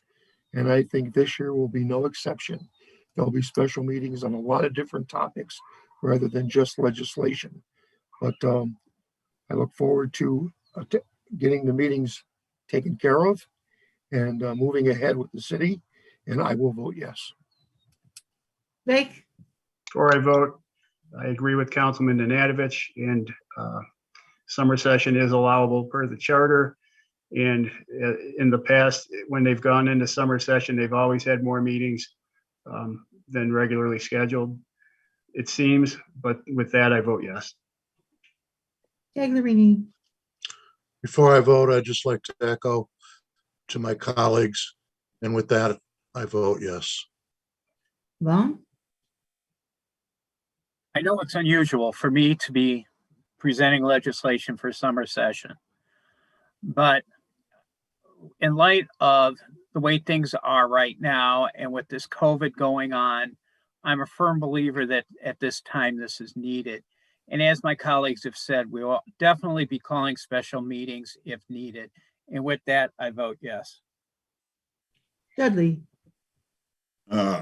Before I vote, I believe all my colleagues have covered everything, and they are correct. July and August can be a pretty busy time for us. And actually, most of the time is more than 2 meetings that is held for that month. I said all the time, but most of the time. And like the chairman said, we'll probably, correction. Like the chairman said, if there's something we need to address, the meetings will be called, and all the colleagues, they hit it on the head. And with that, I vote yes. Donahue, No. Okay. Ordinance 17, 2021 passes with 5 yes votes and 1 no vote.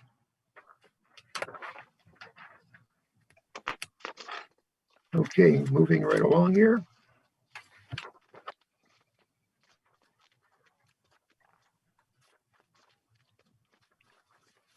Next on the agenda is Resolution 18, 2021. Barb, would you read the title, please? Resolution number 18, 2021, sponsored by Councilperson Charles F. Donahue Jr., co-sponsored by Councilpersons Vaughn, Nanadovich, Blake, Taglerini, and Dudley. An emergency resolution designating Vernon Avenue between Turney Road and East 110th Street a no parking tow-away zone between the hours of 10 p.m. and 6 a.m. I would like to make a motion to consider by title. Barbara, starting with myself. Nanadovich, Nanadovich votes yes. Blake, Yes. Taglerini, yes, Vaughn, Tom Vaughn votes yes. Dudley, Yes. Donahue. yes, On the suspension of the 3 reading rule, starting with myself, Barbara. Nanadovich, Nanadovich votes yes. Blake, Yes. Taglerini, yes, Vaughn, Vaughn votes yes. Dudley, Yes. Donahue, yes,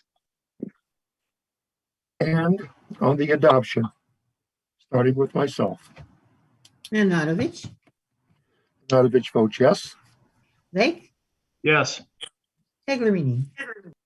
before I vote, I'd like to say that I hope this resolves some of the problems for the residents in that area.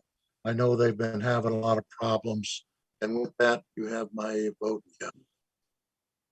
Vaughn, Tom Vaughn votes yes. Dudley, Yes. Donahue. Before I vote again, I'd like to say this is mainly for the safety of the residents. And I vote yes. Okay, resolution 18, 2021 passes with 6 yes votes. Council, if I may, we had addressed this at the last meeting. I would like to take a 5-minute break and at 8:15 and resume again at 8:20. If that's okay, I would like to make that motion. On that, I'll need a second. I'll second. Thank you, Jason. Barb, would you take a roll call? Nanadovich, Nanadovich definitely votes yes. Blake, Yes. Taglerini, Yes, Vaughn, Vaughn votes yes. Dudley, Yes. Donahue. yes. That passes with 6 yes votes. We will resume again at 8:20 or 21. So depending on how this clock goes, the meeting stands adjourned right now. I believe I did that in the right order. So we'll see you in 5 minutes.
Okay, everybody, it's 8:20. Thank you for the much needed break.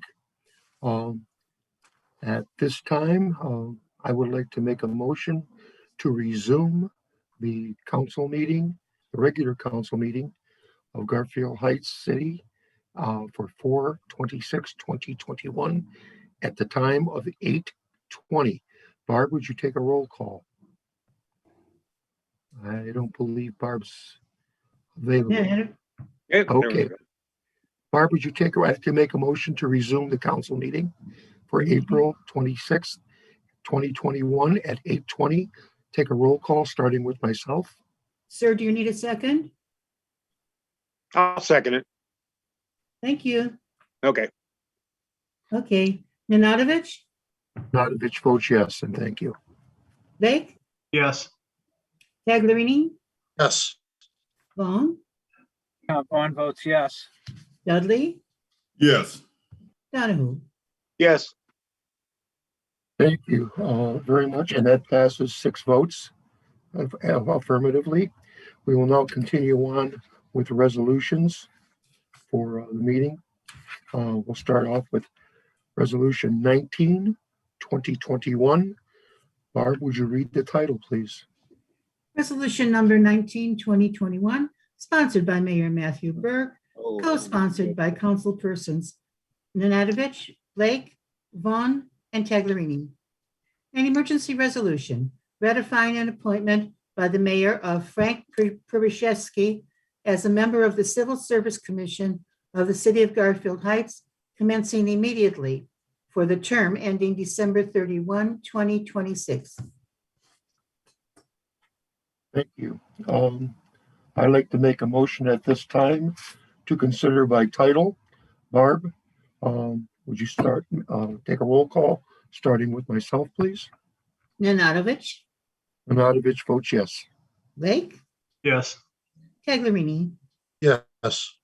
Vaughn, Yes. Dudley, Yes. Donahue. Yes.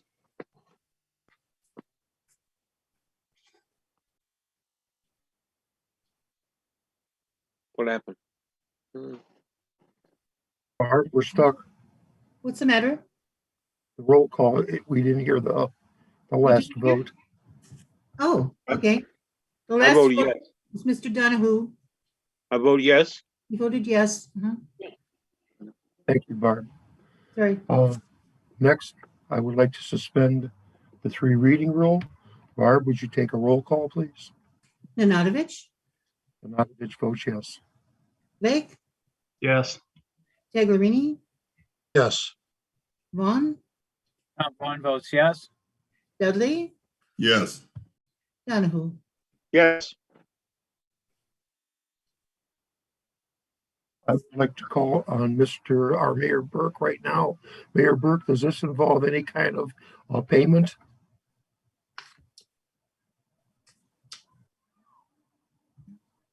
I believe it is a paid position mandated by the city charter.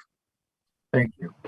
Okay, therefore, I would like to make a motion to waive Rule 24, starting with myself. Barb, would you take a roll call? Nanadovich, Nanadovich votes yes. Blake, Yes. Taglerini, Yes. Vaughn, Vaughn votes yes. Dudley, Yes. Donahue. Yes. And on the adoption, starting with myself.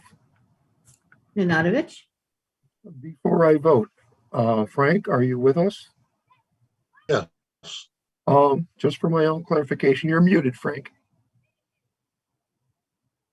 You have to unmute. There you go. Yeah. How do you pronounce the last name? It's Shiboyeski. Shiboyeski? Shib, Okay. Shiboyeski. Okay, thank you very much. You're welcome. That's the phonetic spelling. Okay, thank you very much. You're welcome. And with that, I say welcome aboard and I vote yes. Thank you. Blake, Yes. Taglerini, Yes. Vaughn, Before I vote, I want to thank Mr. Shoboyeski for doing this for us. Civil service is a very important job in the community. And with that, I vote yes. Dudley, Yes. Donahue, Yes. Okay, that passes 6 yes votes. Welcome aboard and thank you for your volunteering for this and getting on board with the civil service. And we look forward to some great decisions. Thank you very much.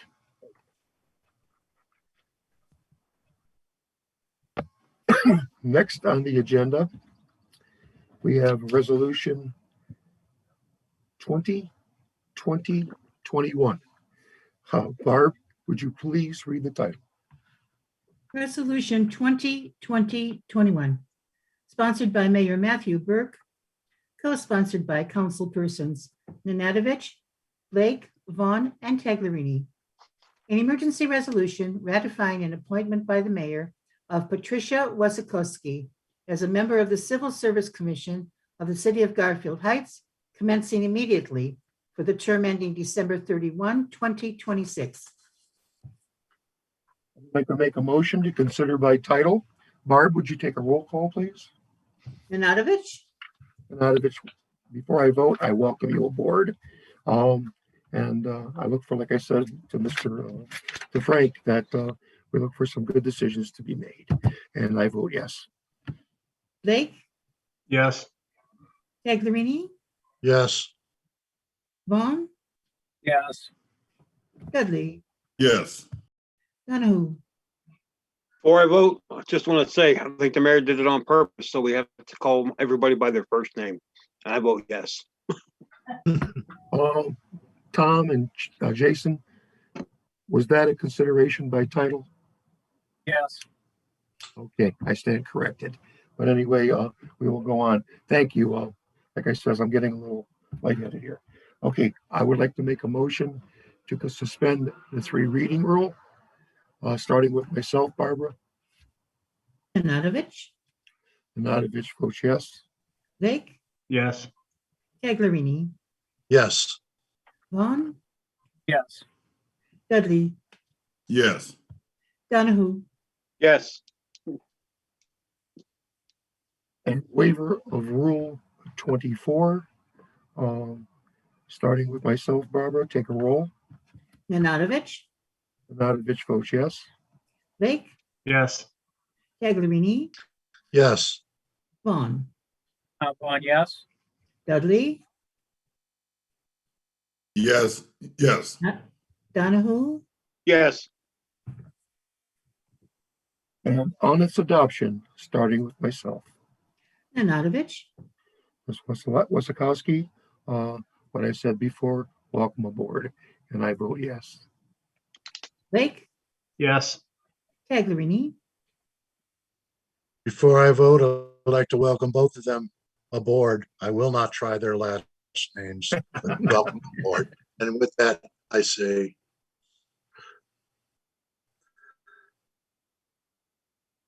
I didn't hear the yes, I'm sorry, Frank. I don't hear anything. yes. Okay. Vaughn, Before I vote, I want to wish Patty good luck and welcome her to the Civil Service Commission. And with that, I vote yes. Dudley, Yes. Donahue, Yes. Okay, resolution 2021 passes with 6 yes votes. And our last resolution for the evening, resolution 21-2021. Barb, would you read the title, please? resolution number 21-2021, sponsored by Mayor Matthew Burke, co-sponsored by councilpersons Nanadovich, Blake, Vaughn, and Taglerini. An emergency resolution ratifying an appointment by the mayor of Douglas Pasek as a member of the Zoning Board of Appeals of the City of Garfield Heights, Ohio, during the period commencing immediately and ending December 31, 2025. Thank you, Barbara. I would like to make a motion to consider by title. Barb, if you would roll call, starting with myself. Nanadovich, Nanadovich votes yes. Blake, Yes. Taglerini, Yes. Vaughn, Vaughn votes yes. Dudley, Yes. Donahue, yes, Suspension of the three reading rule, starting with myself. Barbara, take a roll call, please. Nanadovich, Nanavich votes yes. Blake, yes, Taglerini, Yes. Vaughn, Vaughn votes yes. Dudley, Yes. Donahue, yes, Waiver of Rule 24, starting with myself. Barb, would you take a roll call, please? Nanadovich, Nanavich votes yes. Blake, yes, Taglerini, Yes. Vaughn, Yes. Dudley, Yes. Donahue, yes, And on the adoption, starting with myself. Barbara, would you take a roll call, please? Okay. Nanadovich, Nanavich votes yes. Welcome Blake, aboard. sorry, Blake, yes, Taglerini, Yes. Vaughn, Vaughn votes yes. Dudley, Yes. Donahue, yes. That passes 6 yes votes. This ends our ordinances and resolutions for the evening. Next, we have comments by citizens. Comments by citizens. Barb, would you please read the rules? Comments shall be restricted to any problem a citizen has which has previously been submitted to his or her council person or to the City Hall Department directly involved. If submission of a problem to a City Hall Department or a council person is made and there is a lack of service rendered in this regard, the problem may then be presented during comments from citizens at a future meeting. It is the intention of this rule that no request of a first nature is presented on the floor at this time. Comments shall be limited to 5 minutes. No citizen shall be heard more than once. Thank you, Barbara. Okay, I will open the floor up to the citizens to speak as per the rules. Tom, you'll be keeping time for us. Jason, Mr. Blake, you will be watching the hand raising. And I believe the one that we had to cut off the quickest was Miss Jennifer Lake. So I would like to start with her. Jennifer, the floor is yours. Jennifer, there you go. All right. Hi. I wanted to start by thanking Mr. Taglerini. He did reply to my email, and he did get in touch with Mr. Burke from the Parks and Rec, which I appreciate. I did just have a couple follow-up questions regarding that email. One, was a approximate date given about when we could see the nets for the tennis courts fixed and replaced? And then my next question to and just along with that, the other things that are in disrepair at that particular park, the skate park, the tennis park area, the city park off of Granger. And I do appreciate, and I did hear Mr. Burke say that they are running on a 3-man crew. And so I understand that they're getting ready for the pool season. I understand that is time consuming. But if I could get an update on an approximate time when especially the tennis courts will be fixed. And then my other question would be, has the rec committee, a question for the rec committee, when they meet, maybe something they could consider would be having a youth worker oversee that park to better engage with those families and those young people who frequent that park, just as an extra measure, just to show the youth that we as a community are value them. I had just also put in the email that it would maybe be good to involve the citizen, a good community project. And if it's something that if there's things that the Parks and Rec department think that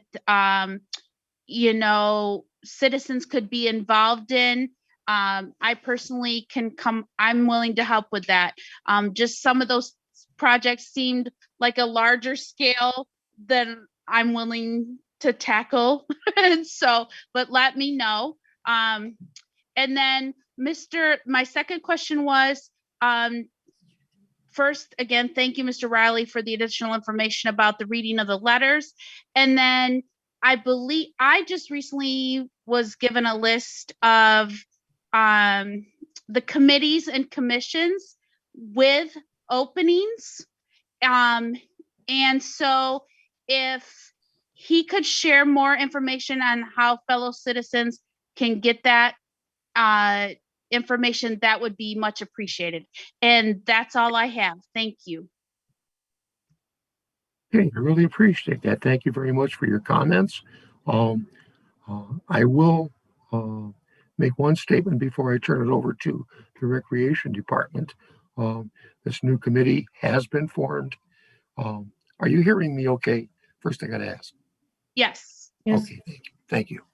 This new committee has been formed. I look for good things to come from this. And I look for the direction of Mr. Burke as in charge of this committee, and Mr. Blake and Ashley Thomas, the school board member for youth involvement. I look forward to a very progressive type of meeting. And Mr. Burke, I will turn it over to you right now. Thank you.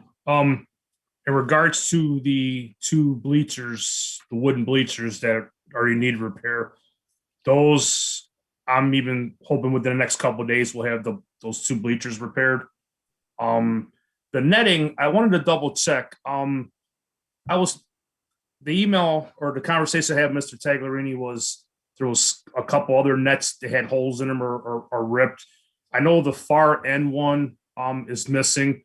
There is one of the poles that holds it up is like a tensioner pole, and that pole has to be ordered. I guess the other one broke, I don't know, I'm sorry, a year or so ago. I can't speak how far back it was. I didn't order it yet. We're diverting our attention to the pool and everything else, but that is an easy enough fix. It's just a matter of ordering the tensioner pole and buying a new net. The skateboard park, we were working on that last year in the fall with the help of the service department. We had ordered about, I think it was a dozen planks. That's a special type of wood for the ramps itself. We actually ran out of material, which we didn't think we would. That will be addressed as well. Again, I don't want to speak for the service department when they can help me out with that because they're busy doing potholes and stuff like that. But I can assure you that it all will be addressed. I can't give you an exact time frame with the ramp itself, but the netting will be taken care of sooner, and hopefully the next couple of days those two concrete bleachers with the wooden planks will be addressed. Thank you, Mr. Burke. Thank you. Anything else, Jennifer? Okay, I got you. I saw your head shake. No problem. I'm watching. Okay, Mr. Blake, you have some other candidate? Victor Torres has his hand raised. Thank you, Mr. Blake. Mr. Torres, if you will come on, state your name and address. The floor is yours. Victor Torres, 12900 Woodward Boulevard. The floor is yours, sir. Okay. Thank you for the opportunity to speak. I've talked to my councilman in regards to my statement tonight. I wanted to ask a question as a taxpayer to the council and to our legal department that the former councilwoman from Ward 4 has in fact admitted to violating Section 9 of the city charter, that the wages given from the time of being sworn in the date of to the date of resignation be returned to the citizens of Garfield Heights. Mr. Torres, Yes, sir. that subject is finished. Miss Shayla Davis, Mrs. Shayla Davis turned in a resignation. She was not removed from office. Therefore, that issue is closed. All correspondence on that with regards to Mrs. Davis are closed right now. That issue is in the past. If you want to bring something up as far as other issues on that, I would say first let's talk with Mr. Riley and get an opinion on him at a special conference. But right now, Ms. Davis has resigned. The issue has been closed.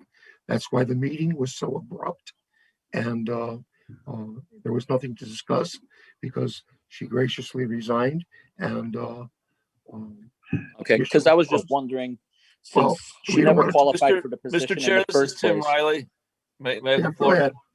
We can resolve this issue very quickly. I have done preliminary research on the issue, and we cannot recover those funds from her. She did serve in the position. She did the work. She was de facto as a council person, so therefore you cannot recover the funds. We would spend more money attempting to recover the funds than we would ever get back. Plus, I don't think we would prevail. So that closes that issue out, just so you know. Thank you, Mr. Riley. So we can't charge legal fees to the Mr. Torres, there's nothing Yes, we sir. can do. Okay, sounds good. The issue is closed. That is it. Thank you very much, sir. Mr. Blake? Cliff Kelly. Mr. Kelly, you have the floor. If you would state your name and address, please. Unmute, sir. Okay, we hear you. 12312 Eastwood Boulevard. This letter I've submitted to council, submitted to my councilman, Frank Tagliarini. We did correspond over it, but it concerns me because it speaks to the tone of these meetings, the tone of these meetings. And even the mayor mentioned something about some people having a problem in serving because of the tone of some of the meetings. So in my time, I'll read this as quickly as I can and leave it go as that. Dear Mr. Mayor, City Council, and all who it may apply, grace and peace be unto you all. Let me first say I am delighted to have the opportunity to live and to be able to serve this city. While I say that, the same statement also gives me a heavy heart. I have been a part of this community since 2008. I'm a product of Cleveland, Ohio. I grew up in Cleveland Heights. As a child, I played sports in the LEL. Therefore, we played against Garfield Heights for years. I visited family and friends for years in Garfield Heights. I have always been aware of the stigma in the past that has been associated with our community. The man that is now my father-in-law would tell me stories about the time when he was an employee at the illuminating company, when he would be sent out to read meters. On the very street that my wife and I now live on, he would eventually be met by police every time because someone would call on him because he was walking up and down driveways on the street. Now that was decades ago. But what grieves my heart is not that and what's going on in the neighborhood now, that principality. But what grieves my heart is the mentality of the church Christians that wage their complaints on these Zoom calls.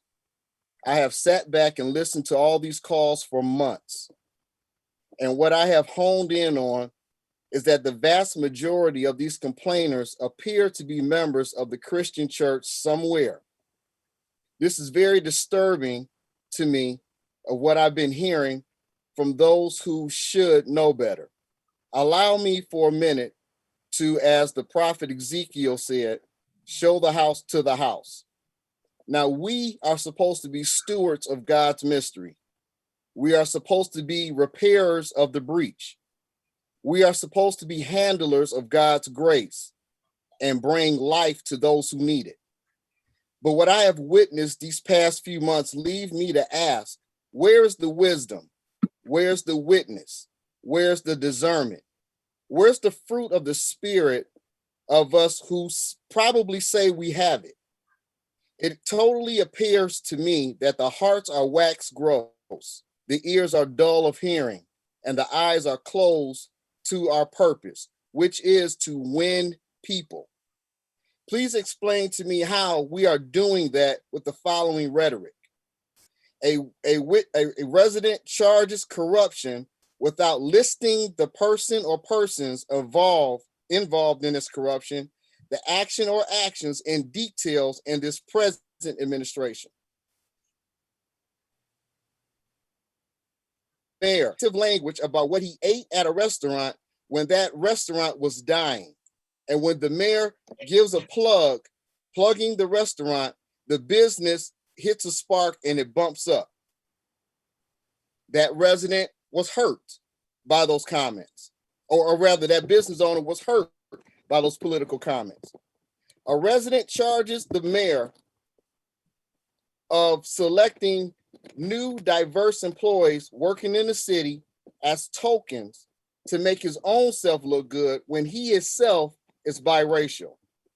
A resident charges the mayor of being insensitive to equity, diversity, and inclusion because the woman who he described is bilingual, and assume that this type of family is the only family that understands diversity, when the word that was actually used in describing this person was truly, not only.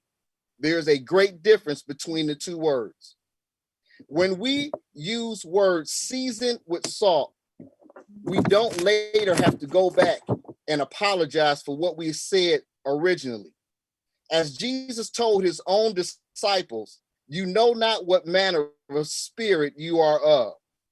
Now, will you be humble enough to stop while you're behind, or be arrogant and continue to push false narratives and unproductive rhetoric? This rhetoric is foolishness at best. It's like a person who wants a job with a company and he keeps pointing out the bad in the boss and in the company.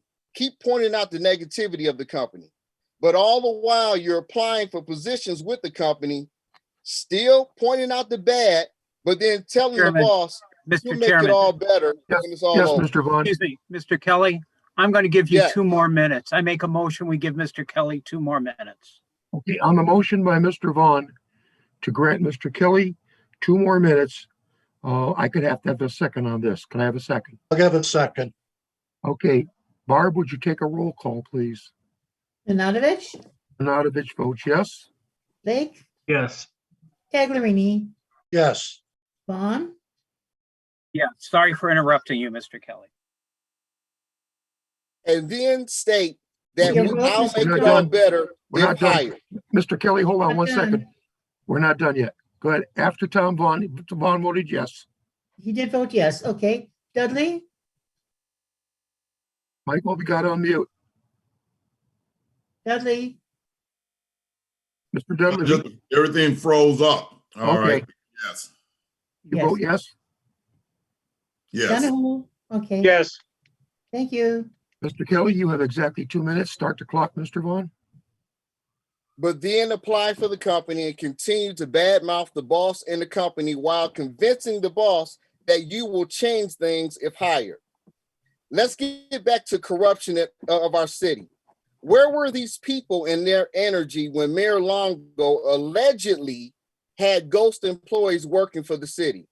Where were you when money allegedly allocated for Transportation Boulevard was allegedly spent elsewhere?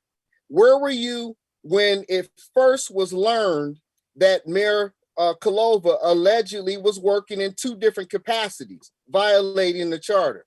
Where were these strong voices and high energy when we suffered redlining, steering, white flight?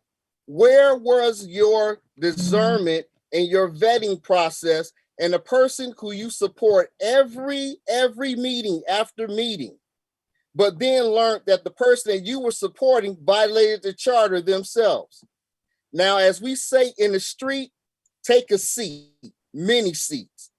Now you want the charter changed to suit your agenda. If our city is going to move forward, let's understand that we all want the same thing, which is a city that is safe for ourselves and our children.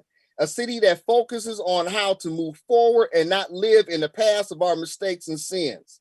A city that values one another because no one person is able to accomplish the weight of our city on their own. A city that focuses on all of its citizens and not of their own selfish agenda. Please, let's be quick to listen and slow to speak. In his service, Reverend Clifford D. Kelly Jr. And if you want a copy of this, just let me know and I'll email it to you. Mr. Kelly, I would like a copy of that, and your time is up, and I thank you for your comments, sir. Jason, the floor is yours. Who's next? Norman L. Okay, I believe that's Mr. Leonard. Mr. Leonard, or Norman L., would you please unmute your mic and state your name and address? Norman Leonard, 4893 East 84th Street.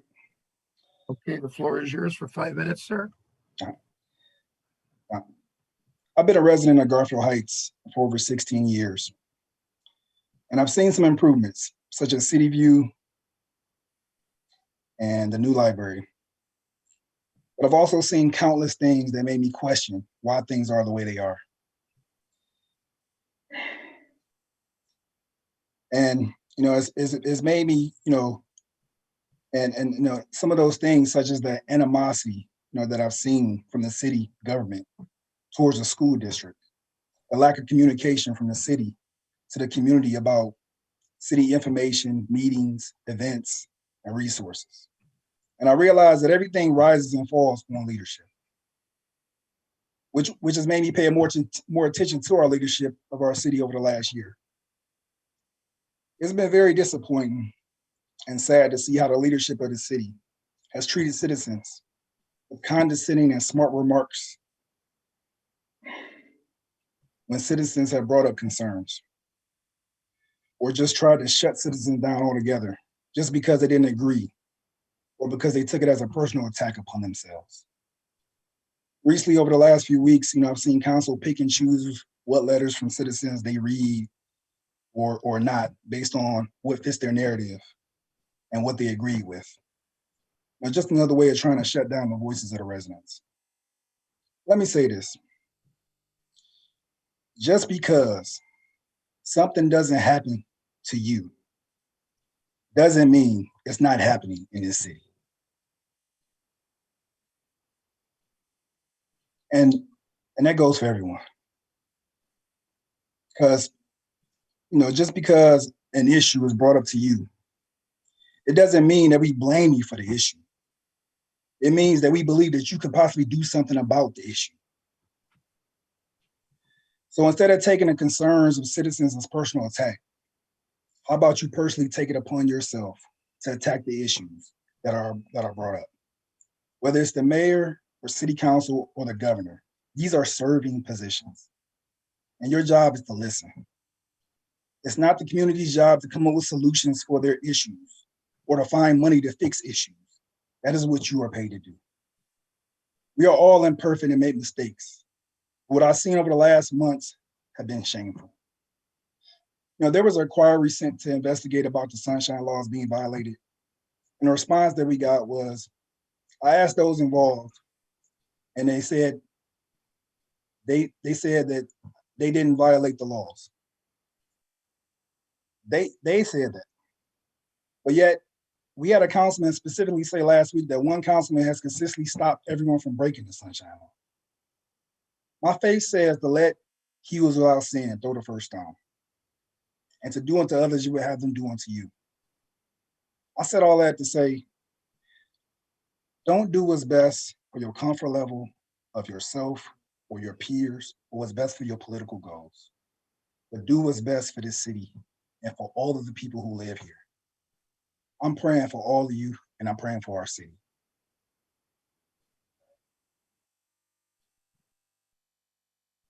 Is that it, Mr. Leonard? Mr. Leonard, you have to unmute, sir. That's all I got. Thank you. Okay, Mr. Leonard, I need a favor of you. I would like for you to go and give me a call. My number's on the website. I would like to talk to you right after the meeting if you can. You're in my ward, and I would like to address a couple issues with you right now that you wrote in the letter, that it's nothing critical to city. It's not an issue that would cause criteria to be well misconstrued. I just like to speak to you as a resident, and I do this for several people. But I would like to speak to you after meeting. If you would call me, please. I'll give you a call. Thank you. Okay, Mr. Blake. Anybody else? Shayla Davis. Ms. Davis, state your name and address. The floor is yours, ma'am.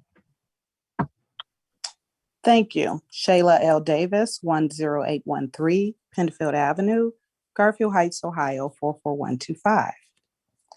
I'm going to read a letter on behalf of Mrs. Melissa Peters, who had to get off of the call. I am very concerned about the character and integrity or lack thereof of our council members.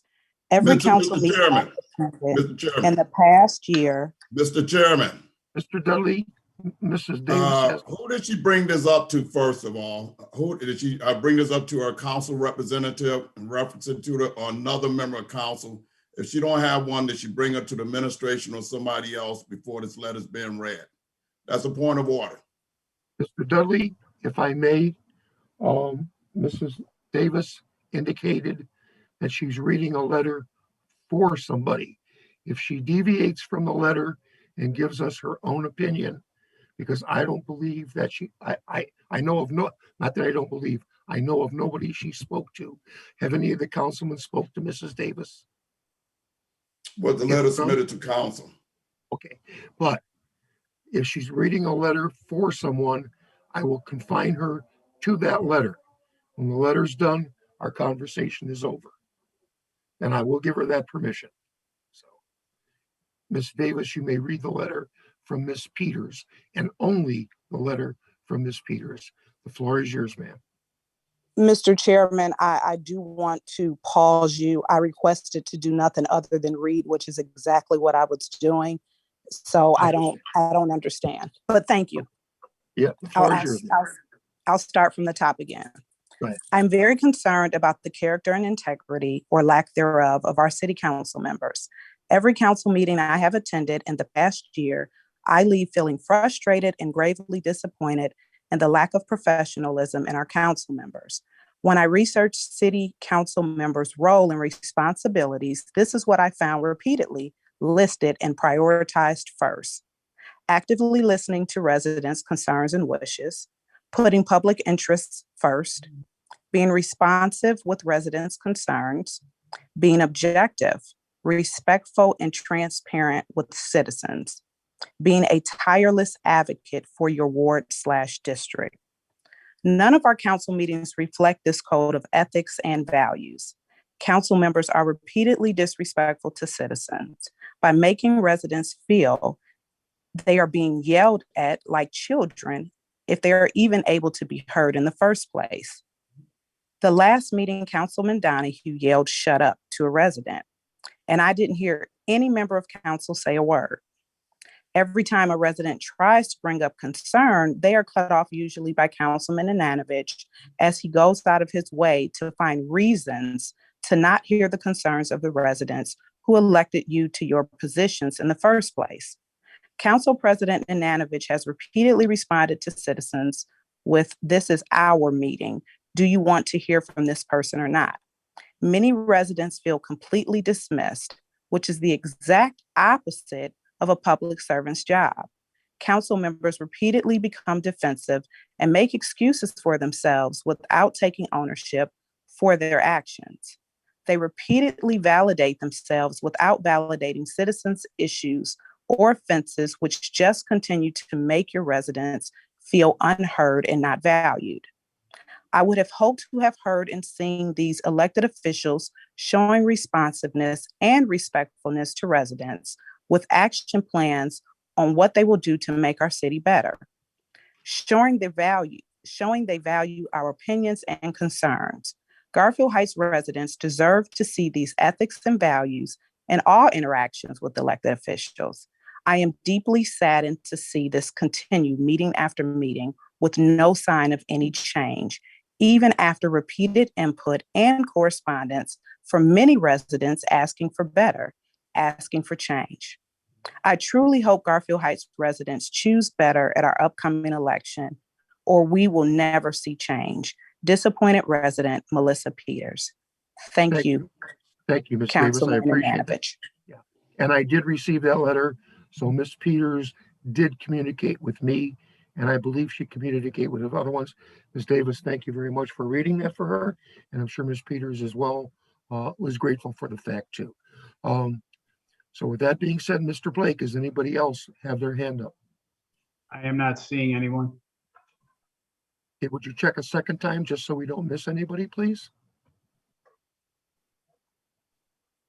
Don't see anybody either. I'm on audio, not able to raise my hand. Who is this? This is James Fruits, 13600 York Boulevard. Okay, Mr. Fruits, the floor is yours. You have 5 minutes. Thank you, Councilman Manovich. I'm just incredibly saddened and grieved at what I have heard tonight, and the continued lack of any ownership of any kind about the discussions that are taking place. But in fact, more blame tonight was placed on the residents who are concerned and are bringing up concerns. And it continues to dismiss, and it continues the refusal to read Mrs. Peters' letter is just another example of that. And it's as though you're going out of your way to figure out how to get us uninvolved in this process. And what I would like to say is that I can't speak for others, but for myself, the reason why I have most of these conversations on city council meetings is because I feel like in the past, things have been said off the record that our council members aren't willing to say on record. And so there's a lack of trust for myself and so therefore I feel like all conversations with council need to happen on the record.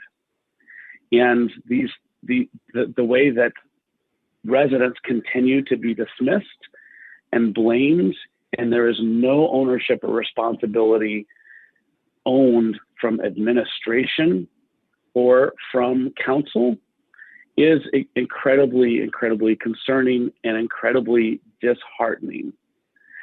And I would also like to ask why it is that we do not observe the 3-rule reading, because I have questions on the legislation that was passed tonight, but there was not time for me to fully digest because this legislation comes out so closely to when it is passed. That is the intent of the 3-reading rule, is that there's no legislation that's just passed quickly. And that is the way we do it every time in Garfield Heights. Every time the 3-reading rule is waived. And I would like to pose a question of why that is. I feel like our administration, our council can do better to plan out ahead of time so that residents have more time to ask questions and so that things are not so rushed. Like, for instance, tonight, one of my questions is, at the Civil Service Commission and the people that were appointed to the Civil Service Commission, we've been asking questions about this for a long time and about when a new police chief will be named, and the Civil Service Commission is the one who does that choosing. And there are issues of racism and specifically issues of Black people in our community being concerned. And I want to know if there is any Black representation now on our Civil Service Commission, or now any room for Black representation on our Civil Service Commission that will choose our next police chief. That's a question I have, but that question really doesn't have time to unfold because we've waived that 3 reading rule. And I am incredibly, incredibly upset that that tonight, when it seems to fit the council's agenda, people are given more time to speak. And it again just speaks to me of how voices are trying to be silenced instead of our council members trying to hear our voices. I'm incredibly saddened. I'm incredibly grieved, but I'm not going away. And I would also state that I've not heard from any council members reach out to me or any of the people that I hear speaking up with concerns outside of council meetings as well. So why not? What are you doing instead of reaching out to citizens who are speaking up with concerns? They're concerns because we love our community and we want the best for our community and we want the best for everyone in our community.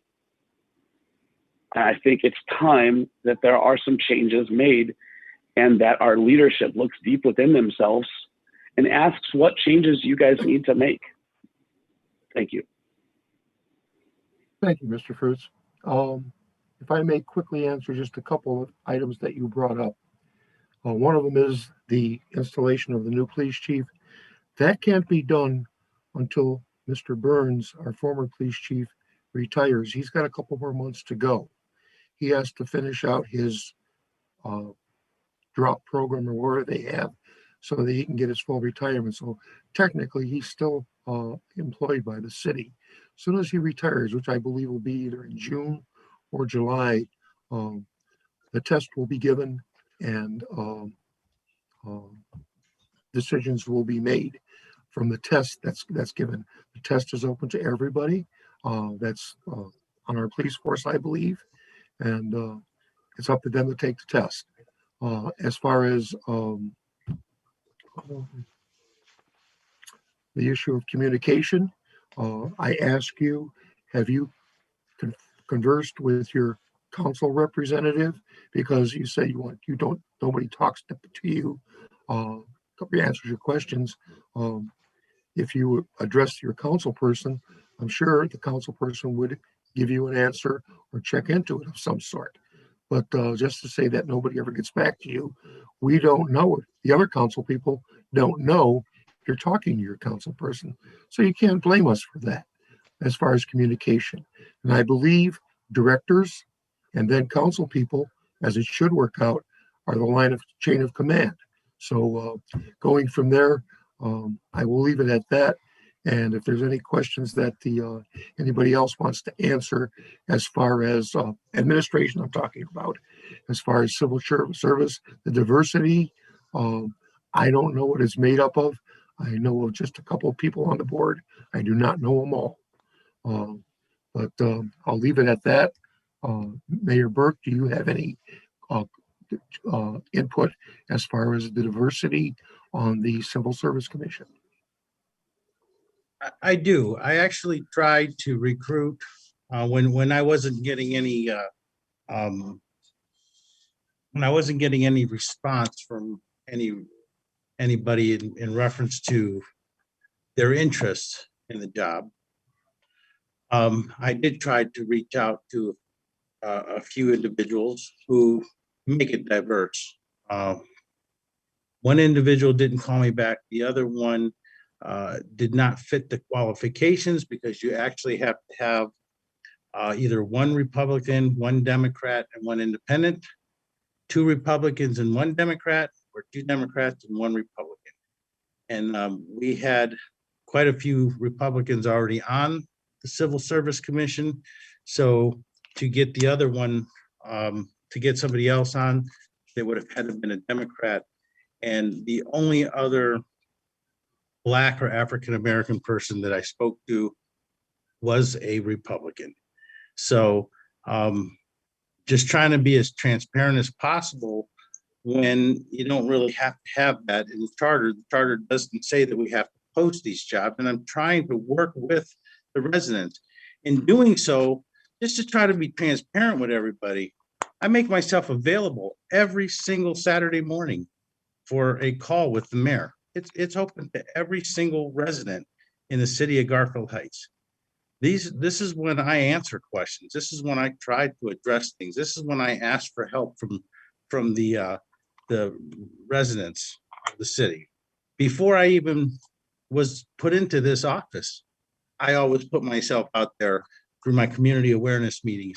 I try to be as transparent and as visible as possible to everybody, and I will continue to do so. It's something that I believe in. So I hope that answers your question, but I tried to be as positive and I tried to be as put out there in the forefront as possible. Thank you, Mayor. And to be honest with you, there are still 2 members of the rec board that I need to find. So just want people to know that, and if you know somebody or if you're interested, please contact my office. We're still looking for 2 members of the rec board. Thank you. Thank you. Chairman, it's Tim Riley. I Yes. just want to make it clear that the Civil Service Commission does not select the police chief. I don't know where that misconception came from. The civil service mainly, all they do is set up the test and the process for the chief, what type of test is going to be given, who the testing company will be. And it is a competitive test between, you start off with captains and you go to lieutenants and sergeants if you have to. So who's on a civil service commission, they have no impact on who becomes a chief. They mainly just set up the test. So I think everybody needs to know that, it's a competitive test to determine from people within the department who's going to be the next chief. So, Mr. Riley, may I ask a follow-up question with that? Mr. Bruce, go ahead. It was I may have gotten the wrong understanding, but that was what the understanding I took away from when the police chief first retired, from what Mayor Kalova had said when I asked, and there wasn't a clear, there's been very unclear direction. And so when I kept asking that question, Mayor Kalova said that the Civil Service Commission, appoints the new police chief. So is the test, there's no other consideration other than the test, and whoever scores highest on the test is the next police chief. Is that correct? Yes, it could be both a written and a oral type test, an interview process too. They usually hire a company to do that, retired chiefs and people of that nature, that interview, and they score each of the candidates. But Thank you, Mr. Riley. I really appreciate that. Thank you. I did not know that. Thank you for clarifying that for us. Mr. Blake. Ms. Renee Bolton. Renee, you have the floor for 5 minutes. State your name and address again, and the floor is yours.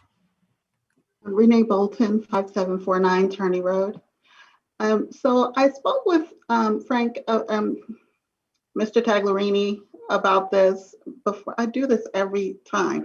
I spoke to Mr. Taglerini about this last week, I think.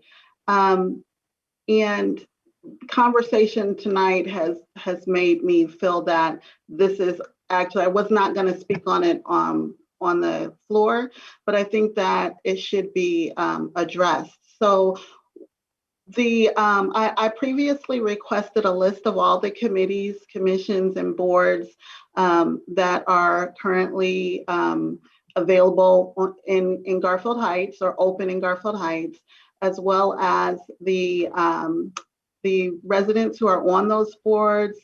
I took that information along with information that I gleaned from the charter to try and compile an actual list of each committee or board or commission, how many seats are on each one, the terms and all of that, so that I could get a clearer picture of what the committees actually look like and what their responsibilities are. One of the things that Mr. Taglerini said, was that, when citizens have issues, that they should go to whatever committee is over that would deal with or handle that specific situation. So my question is, if there is no committee or board or commission that handles something such as just community unrest, and people want to have an opportunity to express how they feel about things going on in our local government or in our community, where are they supposed to go to be able to do that? We can't do it on city council meetings because these are, as you have stated and Mr. Riley has explained, these are legislative meetings only. So where should citizens go? Where should the residents go to talk about these things? And is there a committee that's specifically for that? Because I don't believe that there is, but I could be wrong. So I just want some clarification on that. And I also would like clarification about the committees that are available. When I did talk to Mr. Taglerini, he did explain that the list that I have is outdated. And I did know that Mr. Riley was going to send me a list, just send me whatever was available at that time. But how can we go about getting updated lists of the committees, who's on them, how many seats, how many seats are still open, and how to go about being appointed or considered for one of those seats? And is this something that can also be posted for the general public to be made aware of? That's all.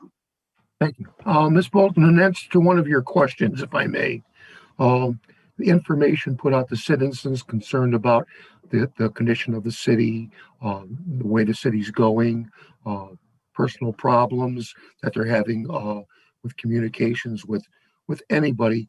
The mayor has a page on Saturday mornings that he has on a Zoom lesson.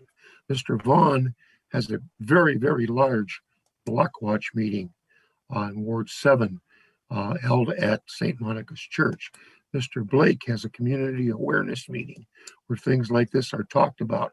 That's not confined to just committees or stuff.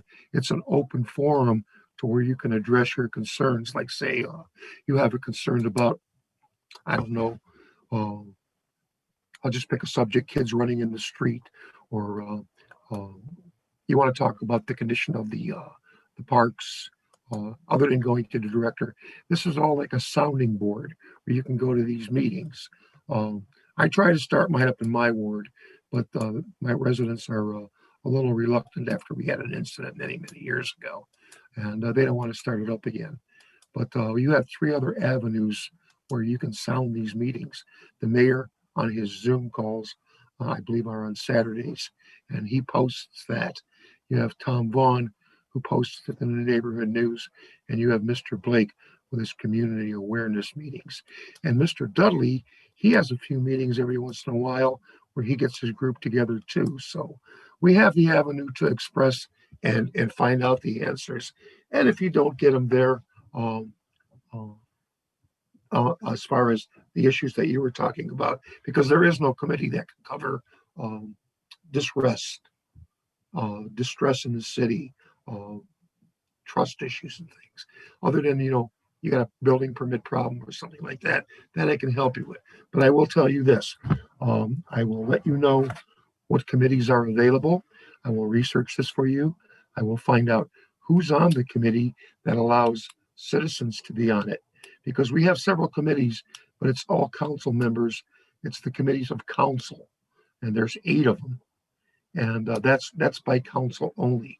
But other committees like civil service or zoning board or planning board, I will get that information to you.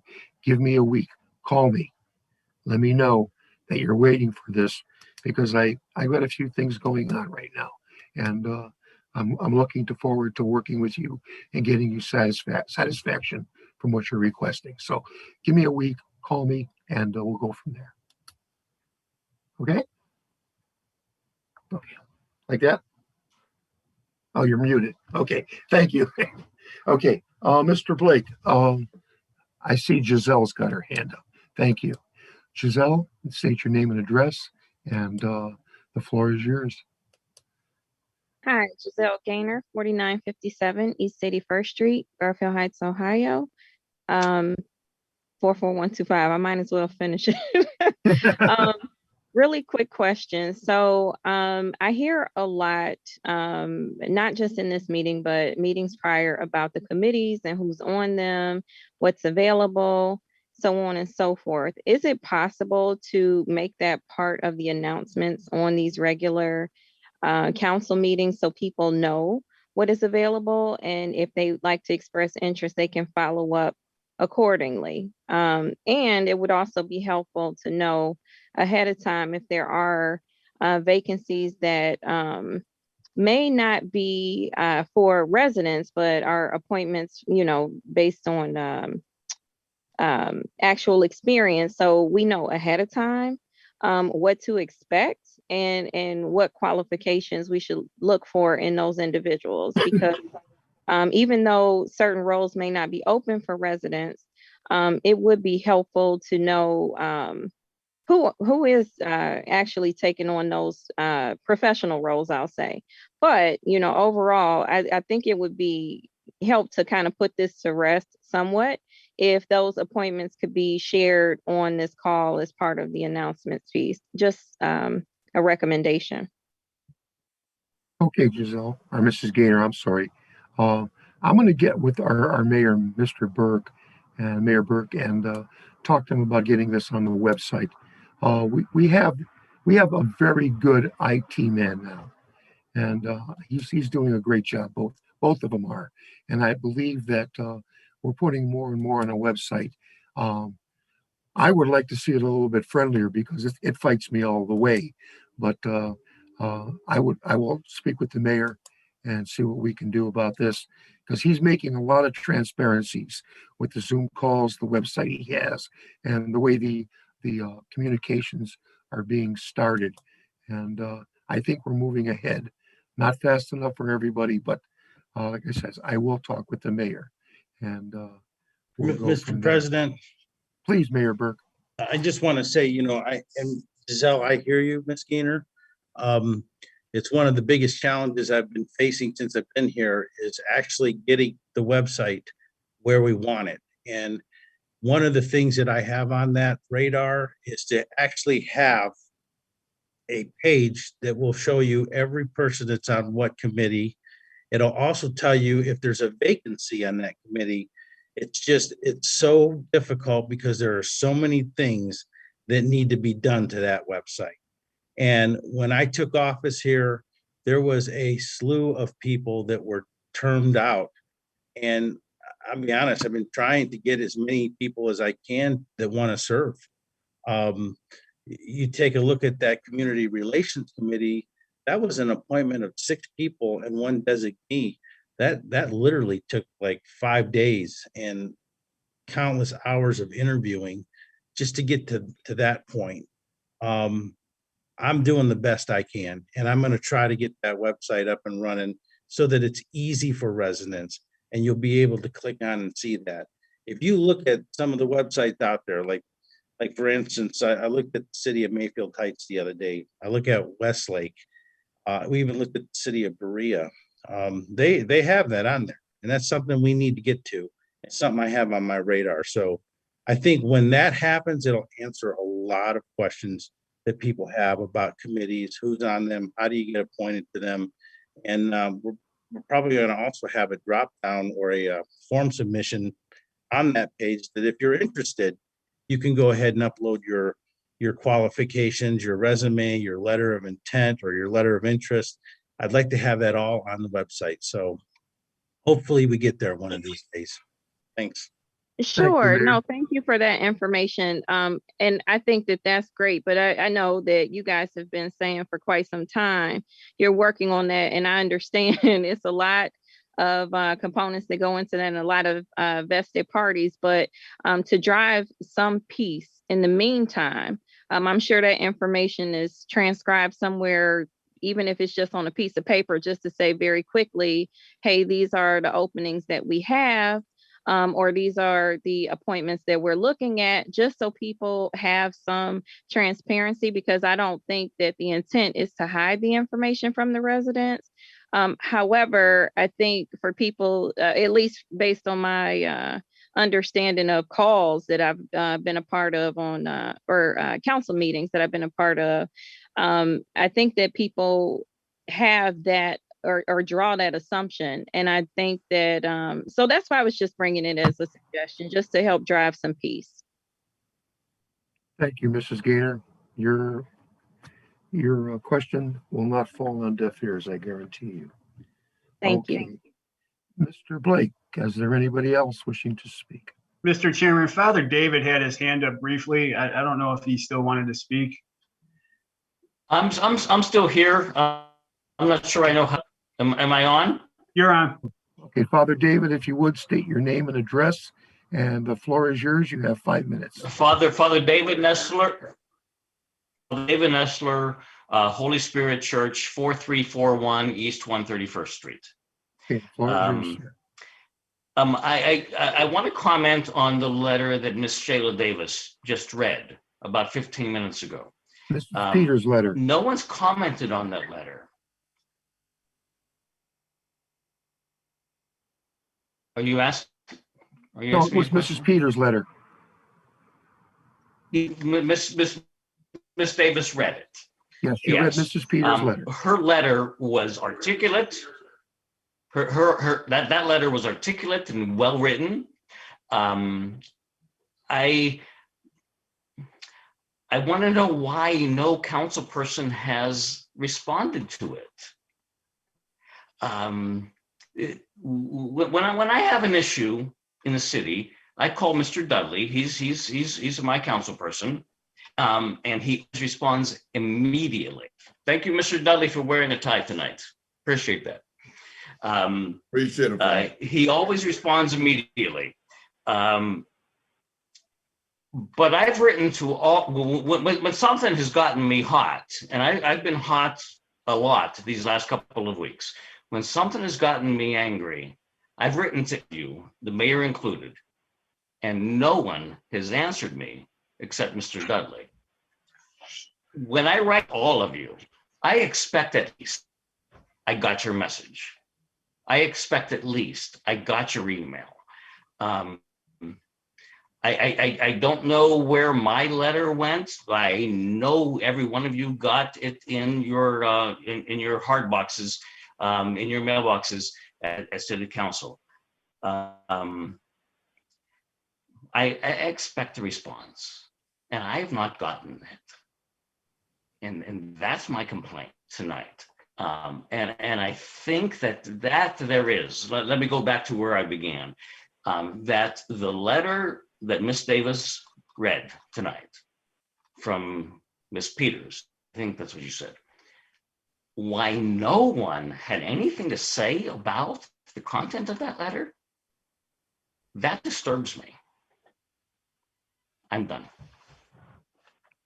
Thank you, sir. Mr. President, Father David, for the record, I apologize, but I did not get a letter from you. So if you could please resend it to me, I would love to have it, and I will send it back to you. But I did not see one come through on my emails. If you send it through email, or if you actually send a physical letter, I have not. It came to you on email and from the Postal Service. You should have received it both ways. I did not resend it. I will. I did not receive it. If you want to re-email it to me, I'll be looking for it. Thank you. Got it. Mr. Donahue, you had your hand up? I'm sorry, Father David, but we were being accused of every time something said about us or to us, we are just trying to defend ourselves. I don't want to do that because, well, especially coming from me, it seems like everything I say causes a problem. If I did something wrong, and it was in the letter, I already apologized for it the last meeting for telling Mr. Fruits to shut up. And I can't say anything more about it. I apologize for it. It was a mistake. I was a little hot because when I explained, because it was about my daughter. And I don't know what more to say, but again, I'm sorry. That's all I got. Thank you, Mr. County. Father David, or Mr. Chairman, I'd like to respond to Father David. Father David, you know, I did hear, you know, the letter being read, and I have always, I don't want to be accused of, you know, saying anything just to make myself look good, but I have always, on any meeting that I've been on, any communication with residents that I've had, I've always done the best to handle myself in a courteous and professional manner.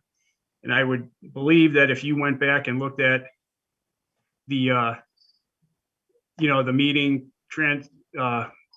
write-ups and the videos of the meetings, that would hold true.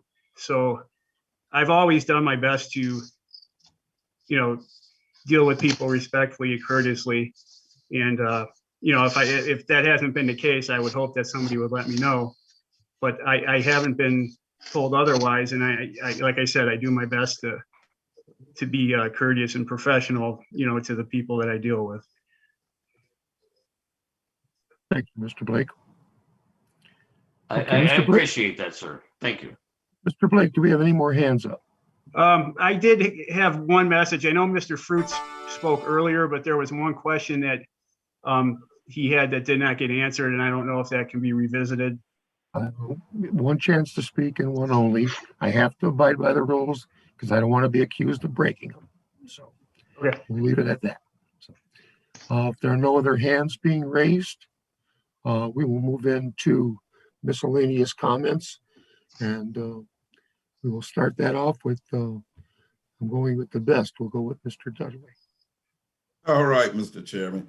And I thank you, Father David, for coming out tonight. Really appreciate that. And also on that same note, I would like to thank Holy Spirit Church and Father David, along with Christian Kingdom Assembly and Pastor Johnson down there. They do a lot for the community, and their commitment to the community, you just can't even speak on it. And we do appreciate that from both of them. They're two great, like I say, two great community supporters within our community. Both of the churches are great. And I appreciate also the leadership in the church for what they do to help us out, not just in Ward 1, but the city as a whole. So we appreciate that.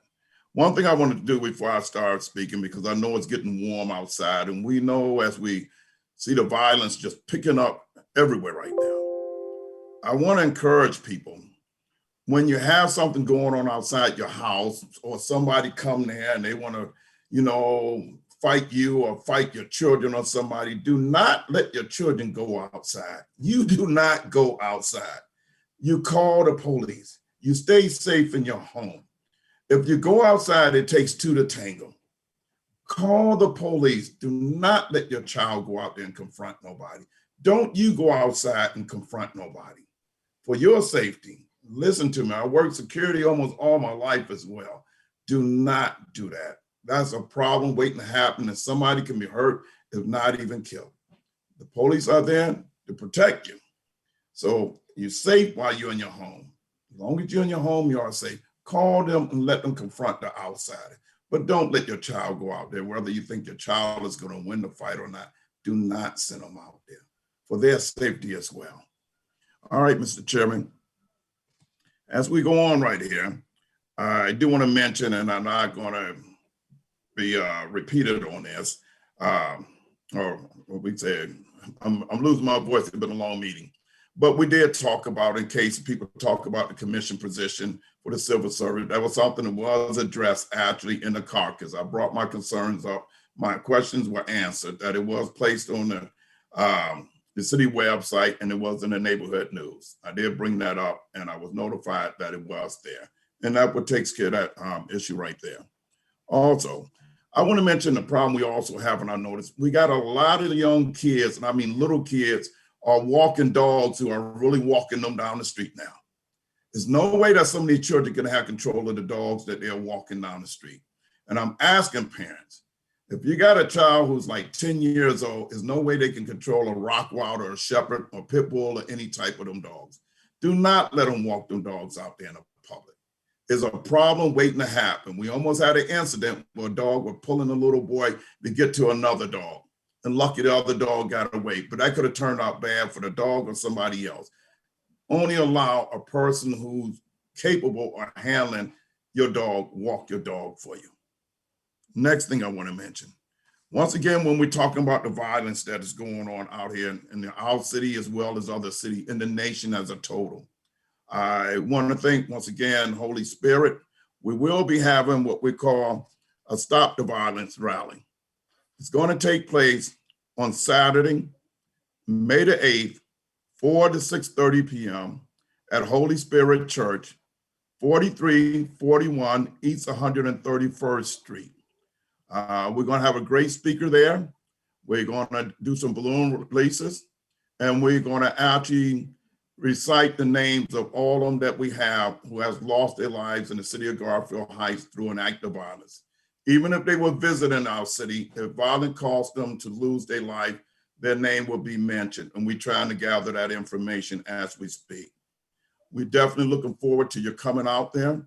And we got to keep the prayers. You got the prayer vigil going on, what they call a day out for prayer, where people is going to be there and learn with some other fathers and pastors along with the mayor. I will attend that as well. Prayer is a powerful tool, people.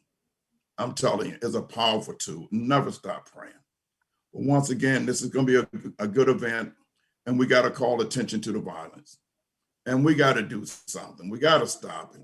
And I tell people sometimes you got to try to stop it at home, you know? And that was my conversation on the child going out. But you got to know when you have issues, even with your children growing up, you got to address it. Like I say, it's two ways you raise a child. We done raised 9 of them in Garfield Heights. Either you're going to raise that child or the street is going to raise that child. And you are better off if you raise that child instead of letting the street raise that child. And I'm talking as being a father, marriage of 40 plus years and raising 8 kids. Man, we raise 8 kids, me and my wife. And the community assisted, and I say a village will raise a child. But I want to let you go on that note. Once again, we will be have it advertised in the neighborhood news. But do not go out your house if it's going to be problematic. Stay in your home, people, and call those individuals to come out and take care of that problem for you. And with that, I would like to say, excuse me, my throat is getting dry like yours, Mike. With that, I would like to tell everybody, hey, just have a safe week here. Take care of yourselves. Keep our city in prayer, you know, never stop praying. And at the same time, you know, don't pray for just your government, pray for yourselves, pray for our community, and pray for this nation as well. And I look forward to seeing y'all at the Day of Prayer. And I look forward to seeing y'all also at the Stop the Violence rally also. Thank you, Mr. Chairman. Thank you, Councilman Dudley. Councilman Donahue, do you have comments? You know, really, I don't. I got in enough trouble the past 2 months. I think I'll just leave it with that. Y'all have a good night. Please be safe. Thank you. Okay, seeing as how I'm in Ward 3, I'll go next. I believe we made some headway tonight. A lot of things were straightened out. I appreciate the mayor getting ready to do some changes on the website. I think the comments by the citizens, especially yours, Ms. Bolton, and yours, Ms. Gaynor, will put some positive spin on what we're going to be putting on the website. It takes time. We're working with a very limited amount of space. We got things we got to change on our servers, I believe, but we are moving in the right direction. And I think midsummer, you're going to see a lot of changes with the mayor making these changes to the websites and stuff. He's a little bit more versed in it than I am. I'm still trying to get through Excel, with putting in stuff without erasing it. But Matt's pretty much up on that stuff. I want to thank Mr. Riley for reiterating what we had talked about earlier. I know I didn't make it very clear. I'm having a little dry throat problem. I'm having a little reaction, but I thank Mr. Riley for stepping in there and clarifying what was going on. I want to congratulate all the people that were appointed tonight, and Civil Service Commission, the school board, rather the rec board, not the school board, but the rec board, and different positions that were filled. And I think we are making headway in the communications on the council meetings. I do like the fact that we had almost 85 people here tonight on the participants. And one more thing I have to say, it's on a rather sad note. One of our very, very active past residents in the city, he lived in our ward, Mr. David Mays, passed away this morning at 4 o'clock after a long battle with cancer. And that's about all I'm going to say on that, because I respect the family. But Dave Mays was a good friend. He helped Counsel out a lot, and he's going to be missed. And keep the prayers with the family. And his pain is over. He's at peace right now. And with that, I move on to Mr. Taglerini. Mr. Taglerini. Thank you very much. First of all, that's the first I heard about Mr. Mays. My condolences go out to him and his family. I did take his spot on the zoning board of appeals for him after he moved and then came back to us. And my prayers do go out to his family. Next, Doug, you took my place on the zoning board. Take care of it. Do a good job. And the other two, Patricia and Frank, congratulations on your appointment. Wish you best of luck. I'd like to go back a week when they had the citizens that all signed up to pick up all the trash and stuff on Turney Road, and I commend each and every one of them. They did a great job. I drove down Turney the next day, and it looked fantastic. Unfortunately, I drove down Turney today, and I'm not going to say it is as bad as it was, but it didn't look like it did after they were done. I encourage everybody, take it upon yourself. Go 1 or 2 houses on both sides of you once or twice a week and just pick up a little bit of paper. It would make a huge difference in our community. And I ask everyone to do that. If we could just get 10% of the people to do it, it would cover 60% of the city, which would make a huge difference. And with that, that's all I got to say. Everybody have a great night. Mr. Blake. Thank you, Mr. Chairman. I'll be brief tonight. Just want to congratulate Ashley Thomas, Mr. Shibayeski, Ms. Wazakowski, and Mr. Pasek on their appointments. I know they'll do a good job. I also look forward to working with the Recreation Board, with Mr. Burke and Mr. Kelly. And I do my best, and I look forward to seeing everyone at the Day of Prayer event. And lastly, I would like to extend my condolences to the Mays family. And with that, you have my report. Mr. Vaughn, the floor is yours, sir. Thank you, Mr. Chairman. Father David, I'm sorry if I offended you by not replying. I was aware that Mr. Dudley, your council rep, was in discussion with you with that letter. I will do better in correspondence, I promise. I too would like to express my sympathies to the Mays family. Mr. Mays was a good man. He will truly be missed. We're going to be holding a safety meeting to be held on May 3rd via Zoom at 7 p.m. The meeting we're going to discuss gun violence in Garfield Heights, the safety force, police department, talk about whether or not we're going to be building a new police station, manpower, those types of things. And the third thing we will discuss is the issues we've been having with some of the liquor establishments along Turney Road. This meeting will only be between 7 and 9 p.m. We're going to put a time limit on it. So we're going to stay on course and focused. It's something that's very much important and needed to do. Now, tomorrow night at 7 p.m., I'm bringing back my block watch. We've been gone for over a year with the COVID, pandemic, everything that's been going on. It's supposed to be a beautiful night. They're telling me 80 degrees at 7 o'clock tomorrow night. So we're going to be meeting in the pavilion, face masks, social distancing, the whole bit. Bring a lawn chair if you don't want to sit on one of the picnic tables, but we're going to be there. And the best thing we can do is get to know each other as neighbors. And this, again, will be at the St. Monica Pavilion tomorrow night at 7 o'clock. It's supposed to be a beautiful night. Somebody called and wanted to know if we're having hot dogs and hamburgers. We're not going to do that until probably August, by the time the majority of people will have had their shots and feel more comfortable. Folks, we learned a lot tonight. Everything's a process. We've got to work through it. We're moving forward. Please pick up the phones, call us. That's the first way we can do this. I'd much rather, and if you don't want to talk on the phone, I'll meet you somewhere for coffee. We'll sit down and we'll talk. But please pick up those phones. Mr. Chairman?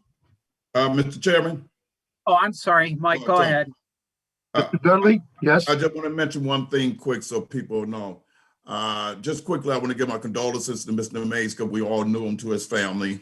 And second of all, I wanted to know we did address the issue of terrace construction on 131st and Bosman. It was done in the carcass room, so we're not going to be repetitious on that. And the chairman has moved it to go to the Landfill Committee, and which is chaired by Councilman Frank Tagliarini. So we will get back with you all, but we're not going to go back into the detail. But that's something that was addressed tonight in carcass. Thank you, Mr. Chairman. Thank you, Councilman Vaughn. No problem. Mr. Chairman. Mr. Vaughn. At this time, I think it's time we adjourn this meeting at 9:48. On the motion by Mr. Vaughn to adjourn the meeting for April 26, 2021 at 9:48. Do I have a second on that? I will second that. Tagliarini seconds it. Barb, starting with Mr. Vaughn, would you take a roll call, please? Vaughn, Yes. Dudley, Yes. Donahue, Yes. Nanadovich, Nanadovich votes yes. Blake, Yes. Tagliarini. Yes. And with that, we have 6 votes that say we adjourn. I adjourn the meeting at 9:48 p.m. Barb, make note, and thank everybody. Very good job. Thank you very much. See you on the next meeting. Good night, everybody. Good night, everybody.